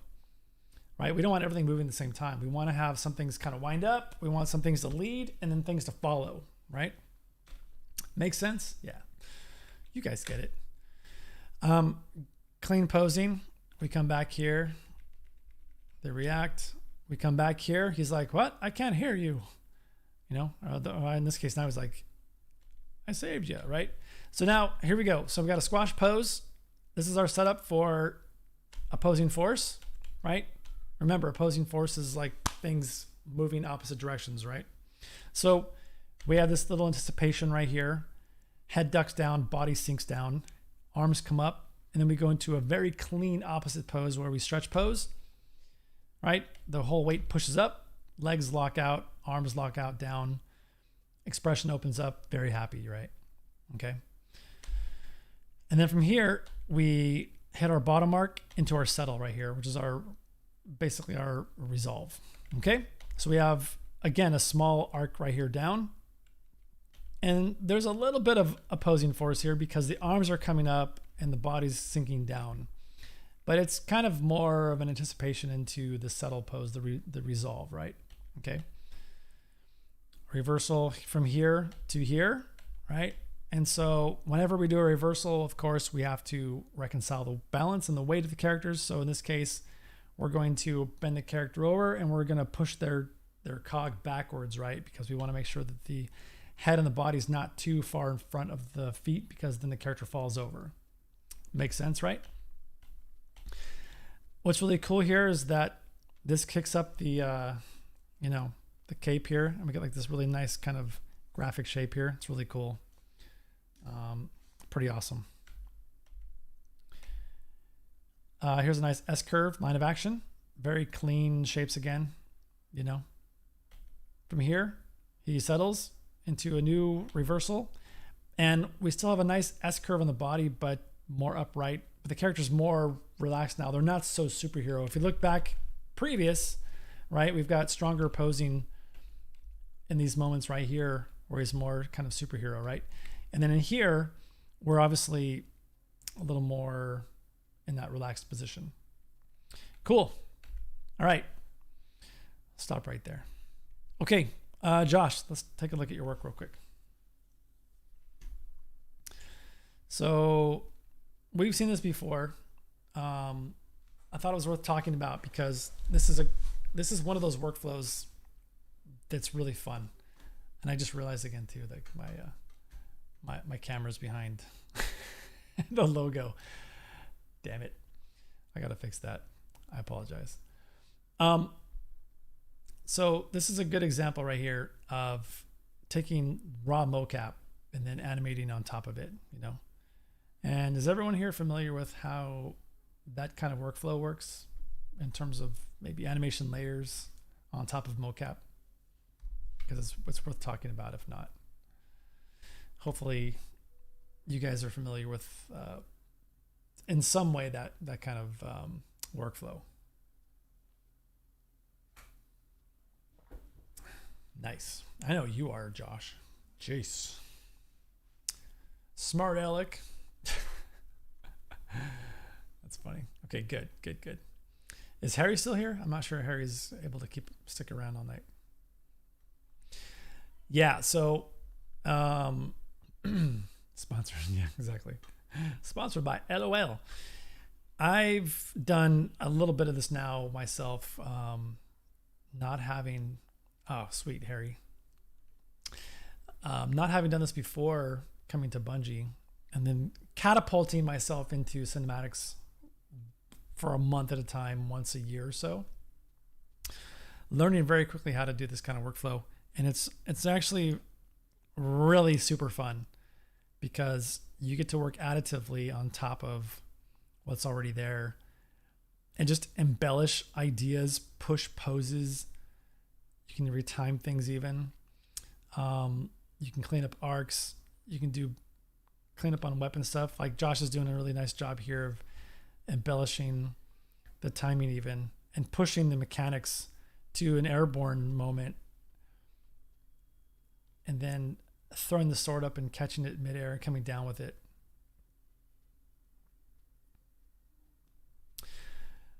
All right, so where it's at currently, to me, it's mostly it's a polished thing that I would probably continue to work on. You know, primarily some very simple areas, like for example, what's really important to me from a polish perspective is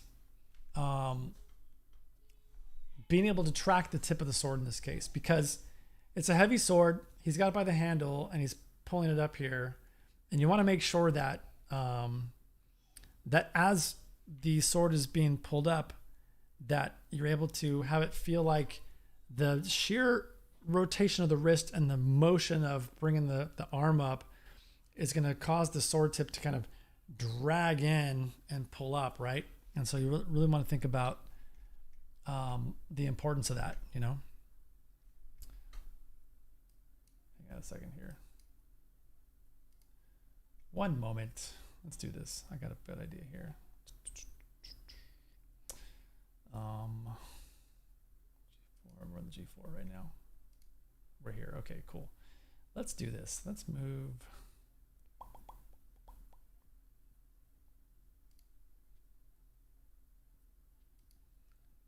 Yeah, let's do this. Let's do.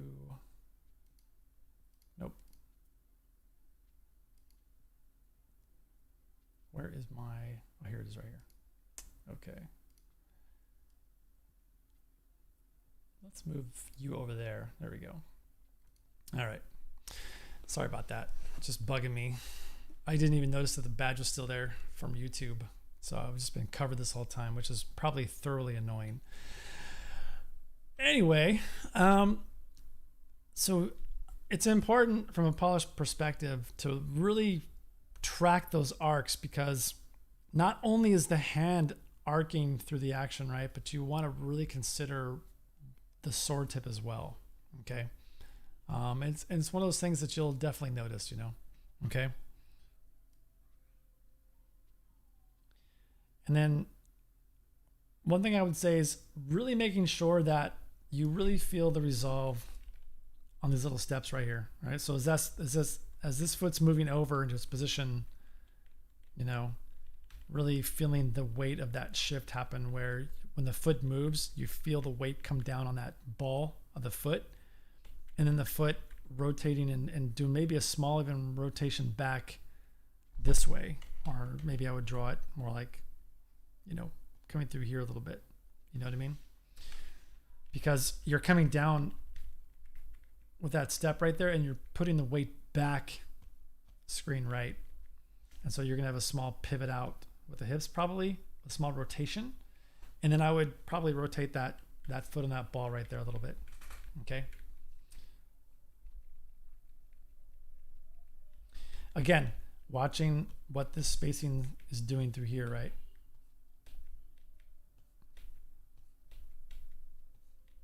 And how you're tracking those arcs. And what's cool is you can do nice little things like you can change the spacing pretty drastically on the arms. Like for example, I could go from this position here, right, where my sword is basically here. In my very next pose, we'll say like 2 poses later, 2 frames later, whatever, I could have my arm here and I could have my lower arm down here even, right? But I can literally do this. I can still have my sword dragging back here, right? So I can have minimal spacing up here on my sword and have a big change down here on my arm, you know? So I can start to like really get that wide spacing as I like push my weight through that arc, right? And pull the sword up. And so I can get momentum to where that my body starts leading the action and then my arm takes over and my wrist rotation and my grip allows the sword to have a slower whip out. And then it builds momentum through the bottom of the arc and I get a lot of momentum through here, you know? Because if we look at what's happening here, we just want to be careful of where our spacings are happening and how we're implying that build of momentum. Because obviously it's heavy, it's going to have a slow start, but then it's going to kick off, right? It's going to have a wider spacing. And so we just want to make sure that we're really portraying what we want in terms of acceleration right there. So in here, it's fine to have a nice kind of a slow out. And then through the bottom of the arc, that's where I would like really start to get a wider spacing through here, you know, to show that I've pushed into my bottom arc. Now I've got momentum behind it with my body and my arm. And I let the sword drag behind. Now I'm coming through that arc and I just have a nice clean shape through there, you know. Because even through here, right? Maybe initially through here, maybe I want the sword more silhouetted here maybe.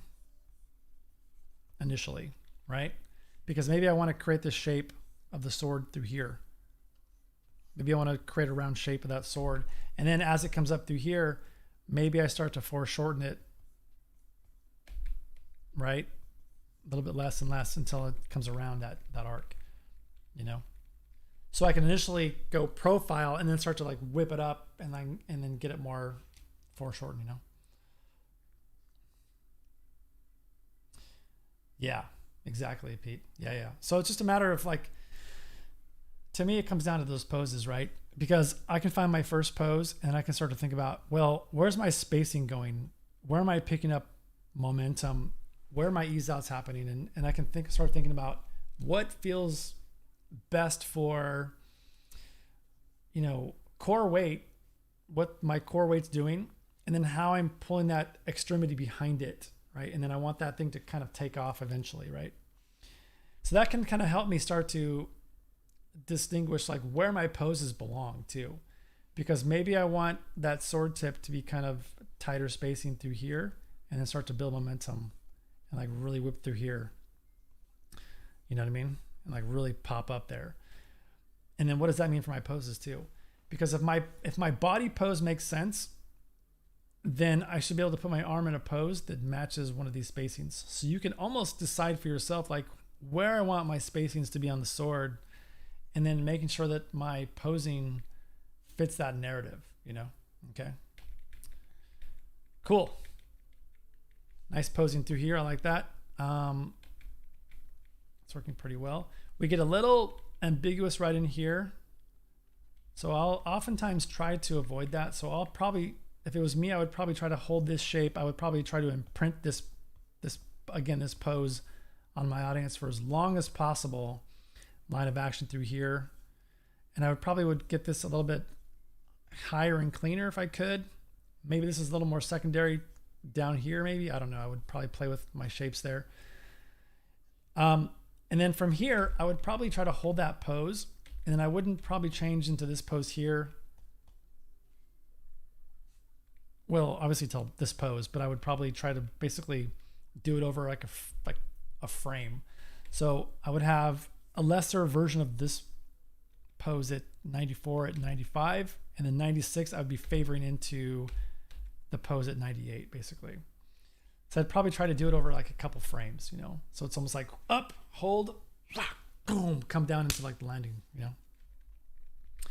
And then obviously what's important here too, which we didn't talk about much, is this pose here. This pose is actually really important because to me, this pose is as important as my hold pose because it is the thrust pose down into the ground, right? Here. And so we want that clean insertion into the ground with that clean silhouette so that people see this action right here, right? So to me, what I would probably try to do here that would lead out of the previous pose, because the previous pose has such a strong line of action through here, right? What I probably would try to do on this pose here is probably try to think about what I could do to take the body and maybe even push this out. Well, maybe not that far. It's probably not a good idea, but try to push the body out this way. Try to really force a strong shape of line of action through here in the body as much as I could. And maybe what I would do here is I'd maybe bring this either down through here, you know, to kind of help this flow through here.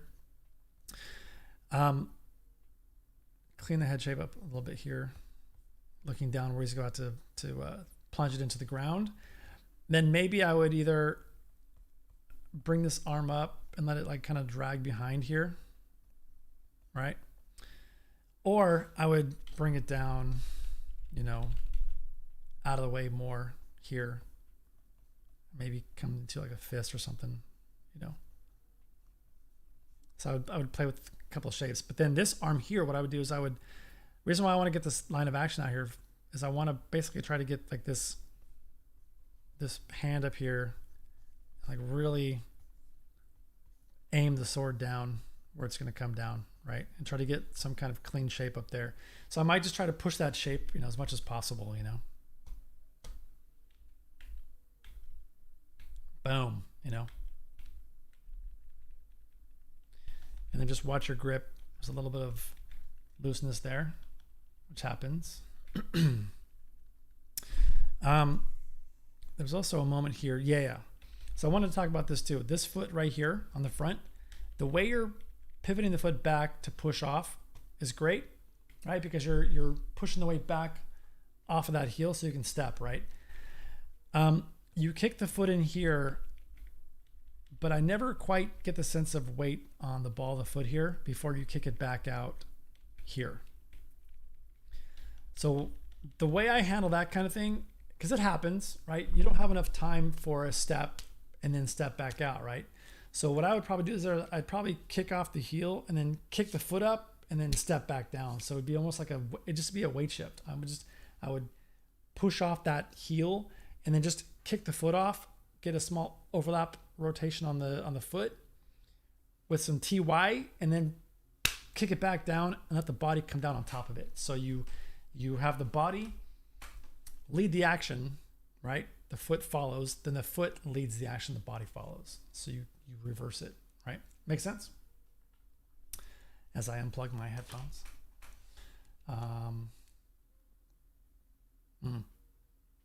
What hammer strike?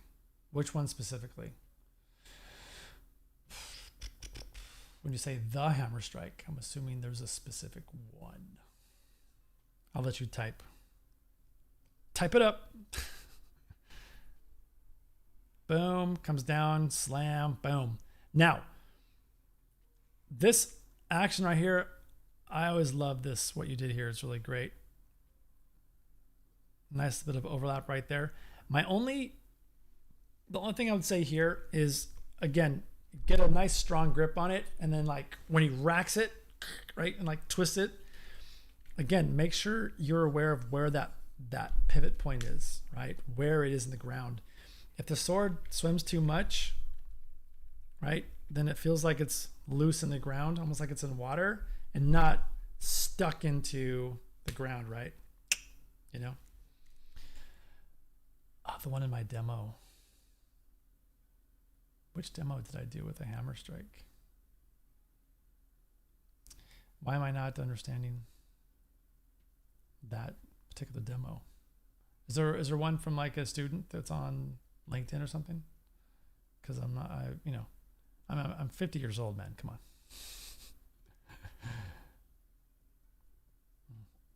Oh, for mine. Yeah, exactly. Yeah, I mean, it's the same principles, right? Yeah. Sorry, I didn't understand for the Titan. Got it. But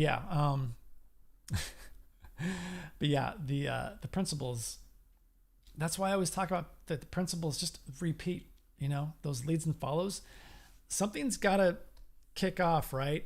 Something's got to drag behind, and then maybe that thing eventually leads, and this other thing falls behind, right? And that's how we start to create those nice overlapping shapes, and it starts to create weight in the character. I'm always talking about, when I have students who I'm trying to get them to get more weight in the characters, I always try to break it down to like this simple idea. And I always draw it like a pyramid. You guys are probably gonna get sick of this by now. Harry, I apologize, especially Harry and Josh. You guys have probably seen me do this damn pyramid a million times by now, right? But we have timing up here, right? Okay. We have what? Anybody know? Anybody? Mueller? Spacing, right? Spacing here. And then overlapping shapes, right? Basically. Overlap. So our timing says I'm going to go from here to here, from 1 to 24, basically, right? Then our spacing is like how long I spend leaving that, and then how quickly I accelerate, and then how much time I take to ease in and possibly even overshoot, right? Before coming back to the pose, right? And then overlap is that concept right here across many joints or body parts, right? So it could be the spine, neck and head. It could be an arm. It could be the whole thing. It could be how you handle that concept across pose translations or pose interpolations, okay? If you are conscientious of your timing and then how you're getting to that pose through the spacing because of breakdowns, right? And creating a sense of drag, right? Leads and follows, right? That one thing pushing off. If I'm moving my body, then that foot is pushing me forward. That foot has to stay there while I propel forward. And then that foot that was following now has to step in front of my body so I can step down on top of it, right? Okay. Yeah, exactly. Thanks, Josh, for the vote of pain right there. So, but if you can break it down to those kinds of simple concepts, you can start to practice that on a simple arm movement or a simple pose interpolation. Just pick 2 poses, animate the hell out of that. How many ways can I get from pose A to pose B with a couple breakdowns, right? Practice overlapping shapes along the way. If my character's standing up, I've got a seated pose and they stand up. Can I start to stand them up and take the body and like bend it over as my butt goes up and my head rolls down and then I come up on top of it, you know?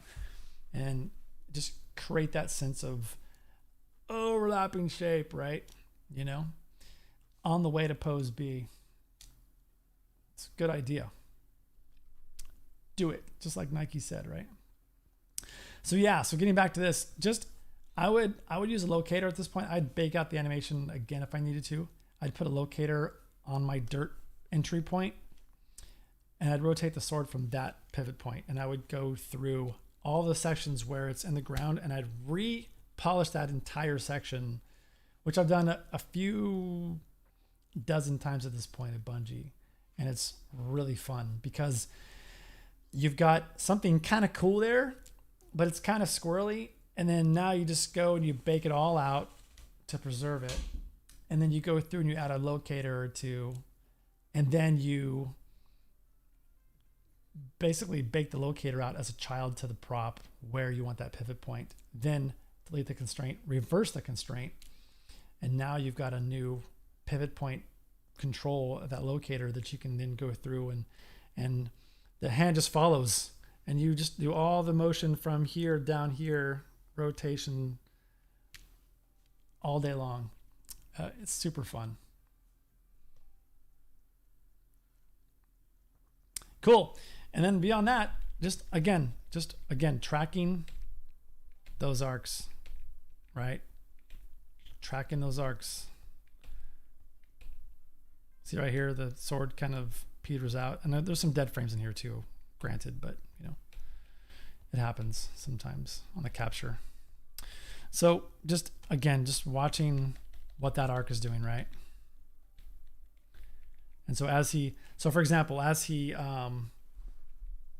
brings the sword in and then brings it up, right? We have to consider the arc of this wrist, right? That's important, obviously.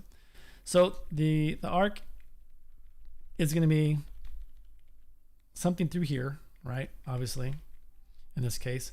But what's nice is that on the way there, I can rotate my wrist and I can drag the tip of the sword if I want to. So I can rotate my wrist back this way as I drop my wrist down, and I can actually have the sword kind of pop up right here, and I can have a tighter spacing coming down through the bottom arc of that, you know. It doesn't have to necessarily match for the most part, you know.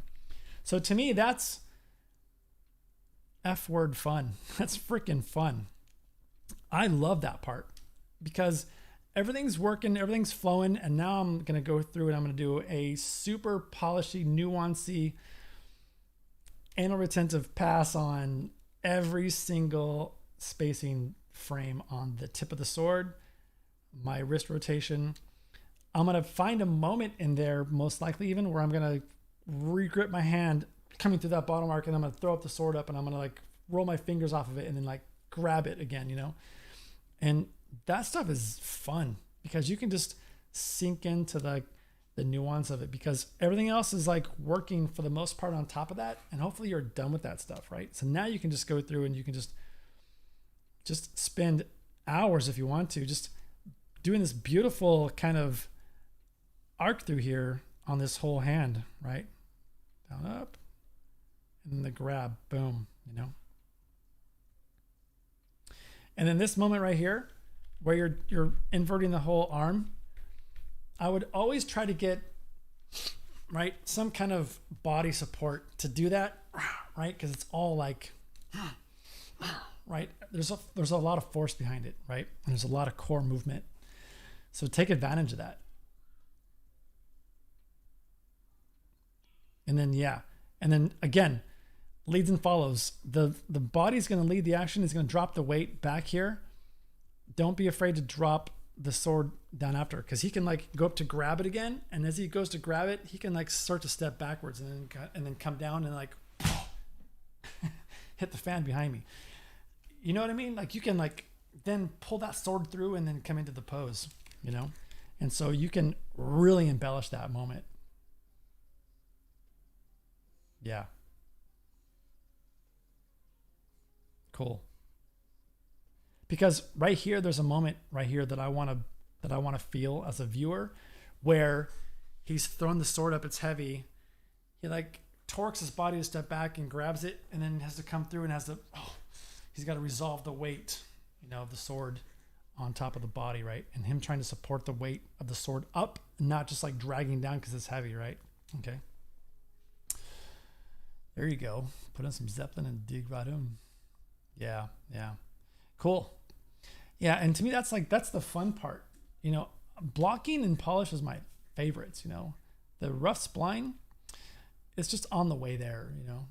And if I do my job blocking cleanly, then my polish pass is going to be so much easier, because I've already thought about how I'm breaking down all my movements and blocking. So these days when I block my shots, I typically am breaking down the mechanics too. I'm not just breaking down poses in a generic fashion where I'm like, okay, I'm going to put an arc here.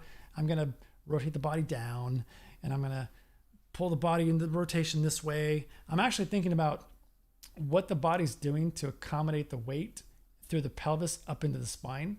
And so is my pelvis rocking forward on the left side because I'm pushing the weight down into that front foot as I drop my weight and come back? Hell yeah, man. Block that in. Put a block pose in there as a breakdown, pop the TY down, rock the pelvis into it, push the body over, and now I get this beautiful 1, 2, 3, right? I get a nice breakdown that starts to describe those overlapping shapes in the pose breakdown. I'm not trying to layer it in later, which is, you can do that. It's fine. I just prefer to do it through breakdown of poses if I can, you know. Sometimes you can't. Sometimes you have to spline through stuff. It's just the way it is, you know. But if I'm doing very pose heavy stuff like this, I will definitely try to block in the breakdown of mechanics more, you know. And when you have something that's like this, that's more mocappy, you got to be careful. You can't go too crazy, because you'll start to disintegrate or degrade the ambient motion of the mocap underneath it, you know. Maybe, you know, you're pretty safe, I think, for the most part. If you work in layers, you just don't want to go in the base animation layer and start like jacking up the animation in there, because As soon as you start stripping stuff out, it's noticeable. You know, if you've ever done that before in mocap, you know it. So cool. Josh, thank you for sharing. That's a really fun piece of content. It makes me want to go get some mocap now and like go in beast mode over it, you know. Cool. Good stuff. Thanks for sharing. Harry, did you, I meant to ask you before, did you ever submit anything?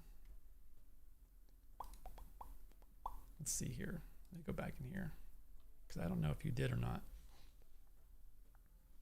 You might have in the past, and it's been a while. I can't remember.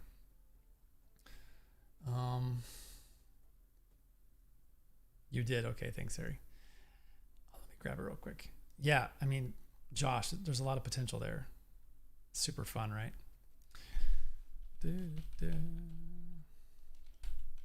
All right, 1 second. Here we go. My old shot from Workshop 2 reminder request. Okay, cool.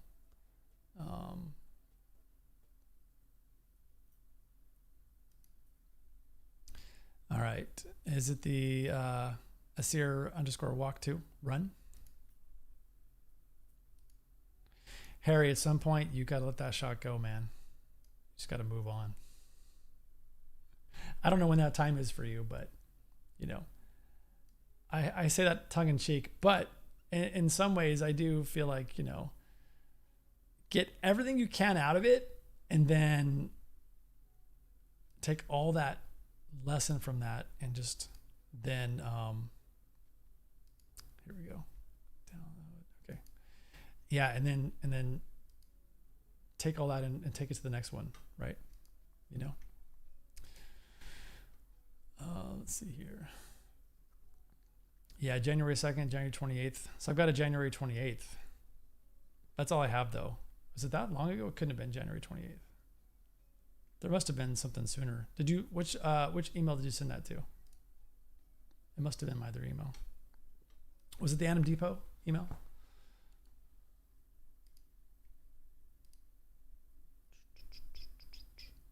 Oh. Okay. All right, Pete. If you're still here, have a great night, man. Good talking to you. Okay, let me check Monster. Hang on.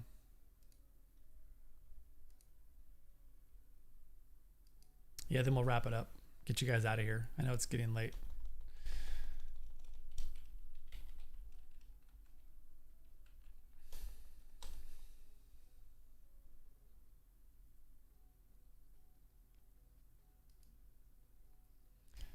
Okay, I got that one.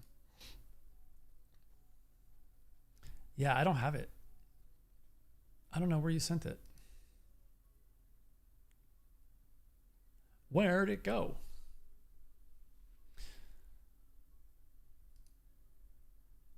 Harry, I think you're the first one, by the way, to use the app. That was pretty cool. Night, Pete. Yeah, Discord.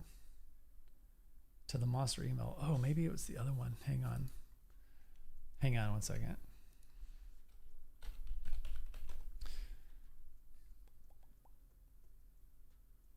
I wonder.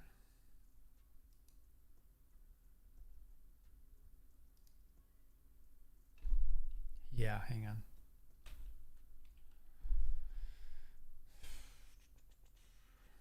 Which one though? Info at Animators Depot or info underscore or info dot real monster. Let's try this one.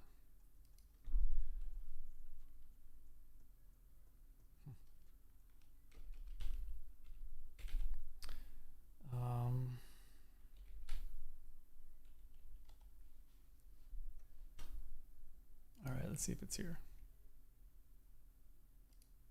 Got him. Yep.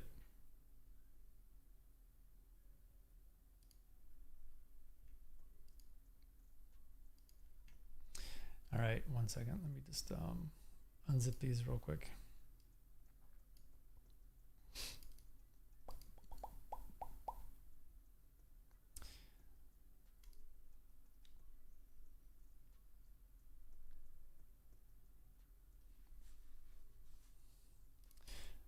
here we go. Cool. All right, let's yeah, let's take a look at that.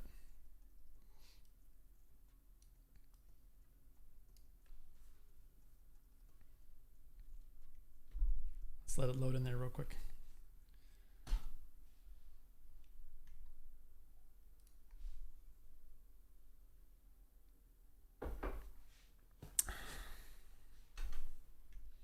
All right, I want to see this one.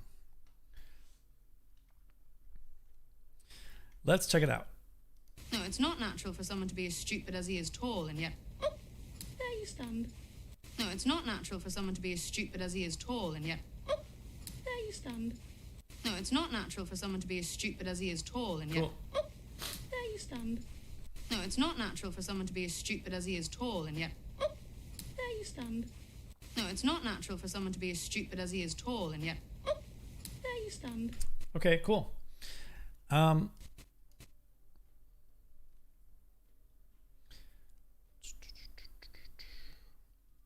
I wonder if I would take advantage of the fact that you have this pose already high shoulder because of all the weight here you're supporting on this arm, right? Maybe what I would do is think about really selling the fact that lower shoulder on this side, you know, so that we get like this kind of contrapposto here. And then maybe not pushing the head so far over. Maybe I would try it. I would try a pose where she's actually opposite. You know, we see like the chin line through here. Maybe she's like, you know, coming back, looking across. I might try it. You know, it might not work. But I might give it a try just to kind of help the flow through here. If not, then I would stick with what you have here. Again, dropping the shoulder down a little bit back here to kind of just like help sell that whole higher shoulder here. Again, going for clean shapes, right? As much as possible here. And then what I might do is I might just take this head angle and just kind of back off a little bit because it's really buried over. And I might just kind of go, I might just go for a more casual, like, I never thought, you know, whatever she says, right? I might just go for a like less cranked over and just try to get, again, a nice flow through here, you know? Makes sense? And then I would probably go for a cleaner shape on this mug and think about how I could integrate it into the pose itself, because I have obviously this going on here we talked about, right? So that's a focal point right there. I might even see if I could get a little more shape here. And that would be me probably playing with the chest rotations, mid rotations back, pelvis rotations forward, right? So kind of try to create a little more shape through here. This all works pretty good. But yeah, I would think about, again, dropping the shoulder back, because right now you're doing this. Like, here's the camera, right? And you're kind of doing this, but then you're kind of doing this instead of kind of like doing this, like just dropping the shoulder back away from camera and just trying to get like that kind of, you know, simple shape in there. And so I would try to go for a little more 3/4 here with this shoulder kind of buried back here and the arm down coming out from the back side of it. You know what I mean? And then maybe going for a cleaner silhouette on this mug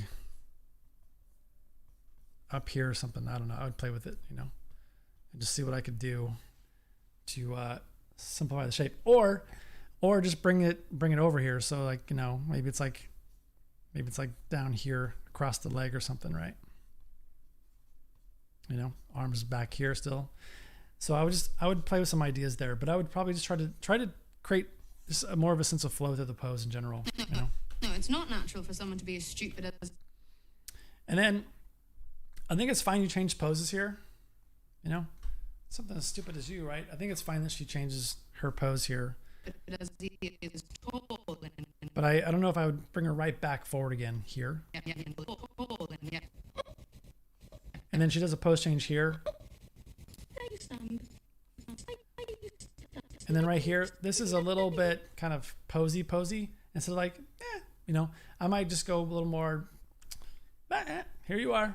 You know, I might go for more just like, don't just go for a destination pose back, but think about how you're moving all three axes in there to like, here you are, you know?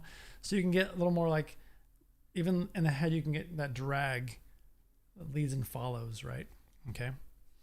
But my point is with the posing is I would probably find my theme pose. I'm always talking about what's your theme pose, right? So find your theme pose. And for the most part, this is it. This is their theme pose right here, right? So rock that pose because that's, you know, she's just hanging out. What's up, right? She's in her element. This is her place. Like, this is my place. I'm having a drink. You're going to walk in here, right? You're so stupid kind of thing, right? So really sink into that pose. That's your theme pose. And then work around that pose. Work all your acting moments and your head animations and like your facial performance within that. And maybe do one pose change, right? It's not natural for someone to be. And maybe that's it. Maybe you find the moment where you go into this pose, right? And again, the head angle is similar to this head angle. So you're not getting a lot out of it. That's why I was suggesting, because I kind of like where this is going here. So that's why I was saying on this one, maybe push her back a little bit that way so that she's here and she's like, And she goes back in the chair and her head kind of rotates back and she's like, okay, you know? And then you get into that attitude, you know? For someone to be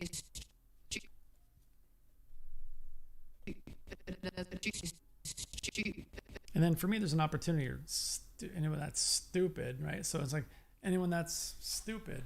So she could be going back, and then stupid is like a little bit of a little acting choice on top of that, right? So there's an inflection there you got to take advantage of, I think. As he is tall and yet. Yeah, as he is tall and yet. There you stand. No, it's not. And then just as you continue to polish through, just don't forget that the mug, the wrist can rotate, right? So when you bring the hand over here, when you bring that hand over, don't just kind of pick the whole hand up and just kind of place it. You know, maybe like let the wrist kind of drag and then pop it down or something, right? A little bit of overlap, and then as you polish even more, that hand rotation can also start to bring different axes into the upper arm, right? So you can kind of get like, right? A little bit of lead with the elbow, let the wrist drag, and then bring it over, kind of pop it into the body or something, you know? You can get all kinds of nice loose animation in that way too. And then I would say, be clear what you're doing here. Like, what is this telling me versus what's going on up here? Where do you want me to look? You want me to look at the mug or her face? And right now, there's my center line, right? Okay. So my thirds are kind of like here and here. And you've got her left third and the mug right on the border right there, right? And so if you're going to move her into this pose, maybe I don't want to bring the mug. Look right there, right? Kind of thing, you know? So just be careful of where you're putting the mug, I would say.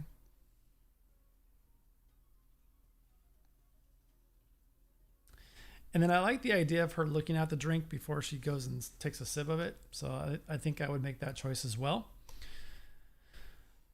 But there's a lot to do here still, just in the face alone. Okay? So I think you have to really dial in your theme pose, which I think you're close, but I would, again, get that shoulder kind of sunk back, let her kind of turn away from camera a little bit and get that kind of 3/4, you know, profile-ish kind of pose in there, right?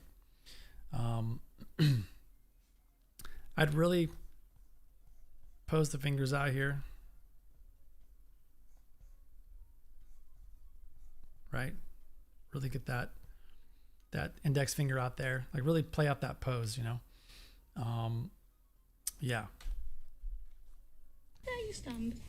No, it's not natural for someone to be as stupid as he is tall, and yet... There you stand.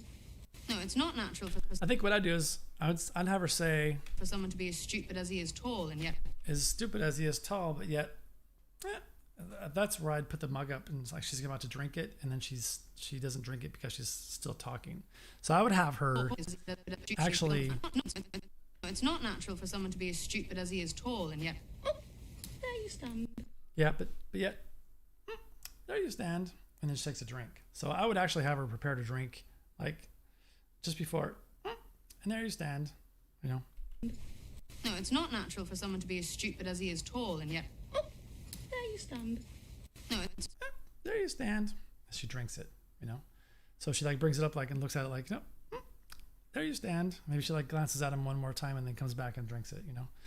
So I think there could be some fun stuff there for sure, you know? To be as stupid as he... But I love the whole, like, stupid, you know? I just think I would put an accent there, you know? Okay? As he is tall, and yet... There you stand. No, it's not natural for someone to be as stupid... Cool. Yeah, start there. Then we can take a look at it again if you want. So are you done with Tal, or are you still in his class? I think I saw you signed up for Tal. This next one?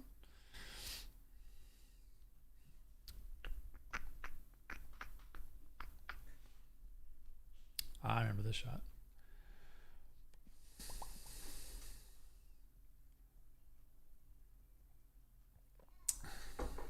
All right. You are. Okay, cool. Okay, good. Good. Let's take a look at this. All those who have betrayed me, and I will not rest until they suffer at my hand. All those who have betrayed me, and I will not rest until they suffer at my hand. All those who have betrayed me, and I will not rest until they suffer at my hand. Cool. Yeah. So this just needs polish, I think. There's moments here where you're kind of getting some clicks and stuff, and I would smooth out your curves. Take a look at what your curves are doing. Like, right, little things like this. As she brings up this arm, right? Could you get a little bit of drag on the wrist maybe, so that every move is not an incremental equivalent, you know what I mean? And then little things like this. So you got a little bit of a pop in the eye right there, right? So watch that. And then right here, she does a dart to the right, and then the head pops right there at what, frame 11? So even though the eyes look over, it's to me the starting point of the head following. So even if she darts over, then like looks over, I wouldn't wait until frames after the eyes stop to then start moving the head. I would probably slightly overlap the ease out of the head and then let the head go, you know, because you don't want one action to happen and resolve and then that's it, and then a secondary one happens when they're both that closely related in their intent. Because she's looking over there, the eyes can definitely lead, right? But don't let them, you know, have too big of a gap right there. Cool.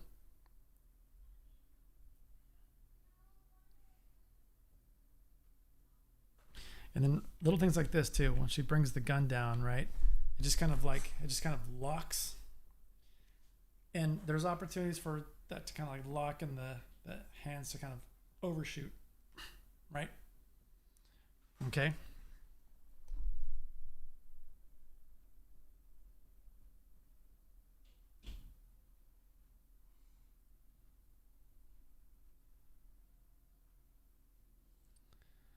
Same thing here too. She brings the gun down, let it overshoot, right?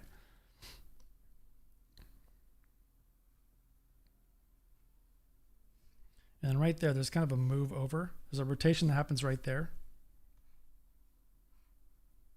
It doesn't really feel motivated, so I don't understand why that's there. So as a viewer, I was like, what was that? So I just feel like there's like a shift right here and a shift right here.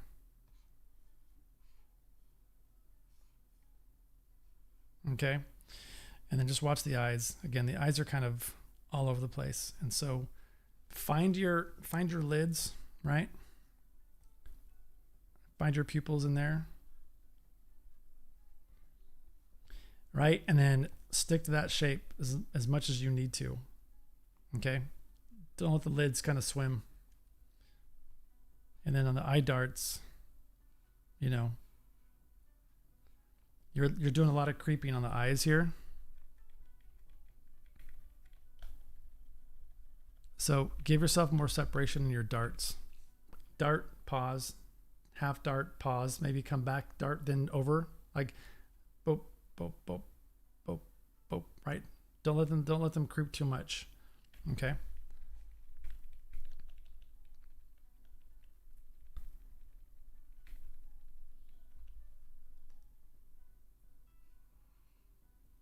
And then right here, this lower arm kind of pops up right there. And then this arm is changing right there as well. And that's when the shot should be resolving, because the shot's about to end and she's coming back screen right there. That's it. The shot needs to resolve at that point. And so I wouldn't do movements just kind of by themselves. Okay.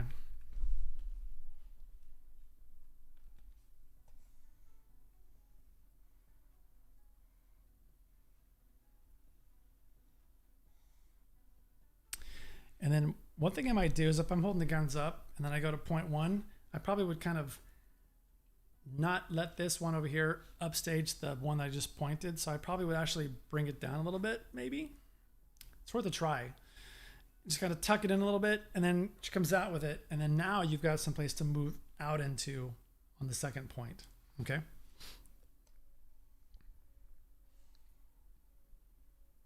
And then right here, you've got an eye movement back right here. The lids are kind of moving, and you're letting the lids kind of swim through here. So again, I would simplify the lid shape. And instead of doing a dart right here, I probably would blink into that new shape. It's a big enough dart back where I probably would just have her blink. And then again, be careful. You're letting the lids come down, I think, too far here.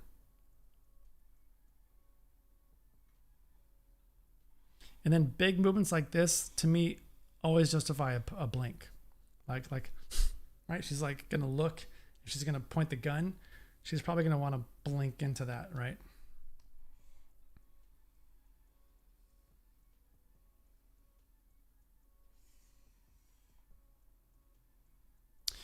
And then, like I was saying before, when I was talking about posing this at the beginning of class or the Q&A, if there's going to be a big enough movement, mechanically speaking, to justify her pointing this gun, I'm probably going to want to like commit my body to it more, and I'm going to feel the pelvis push up on this side a little bit as I put weight on this leg down here, right?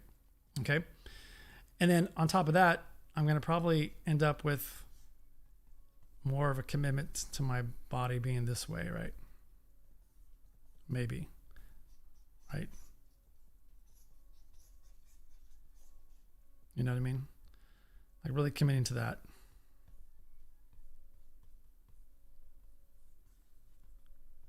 You know what I mean? So just keep that in mind as well. Okay. Cool. Cool. But yeah, just really push into those poses, you know.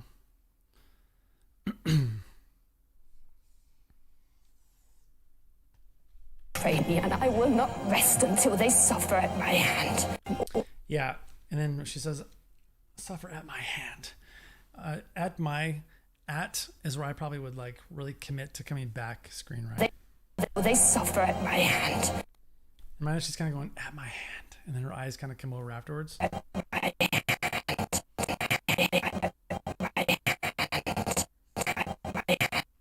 Yeah, I probably would have the eyes go over with it, or even let the eyes lead, not have the eyes follow.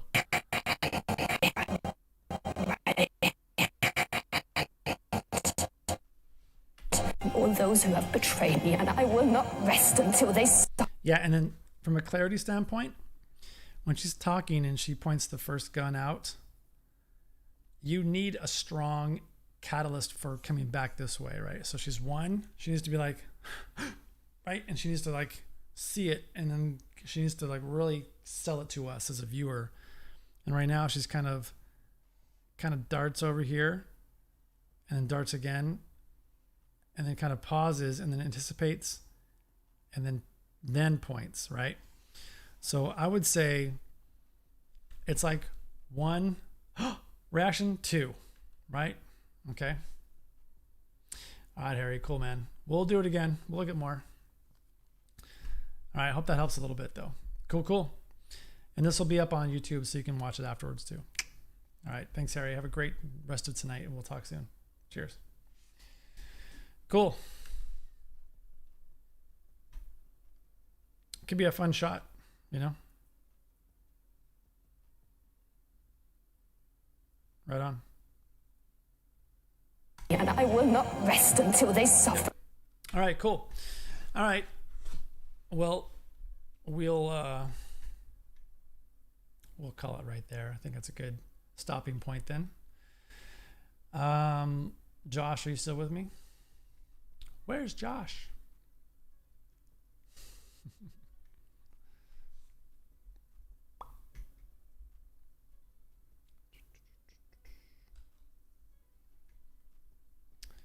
There we go. Boy, talk about lag, huh? All right, there we go. Let's go back to, there we go. All right.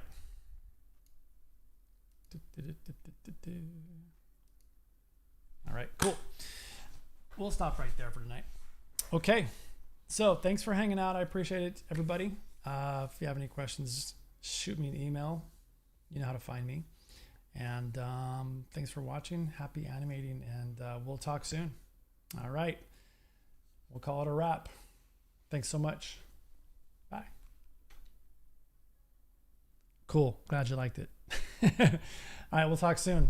Go Rangers. Cheers.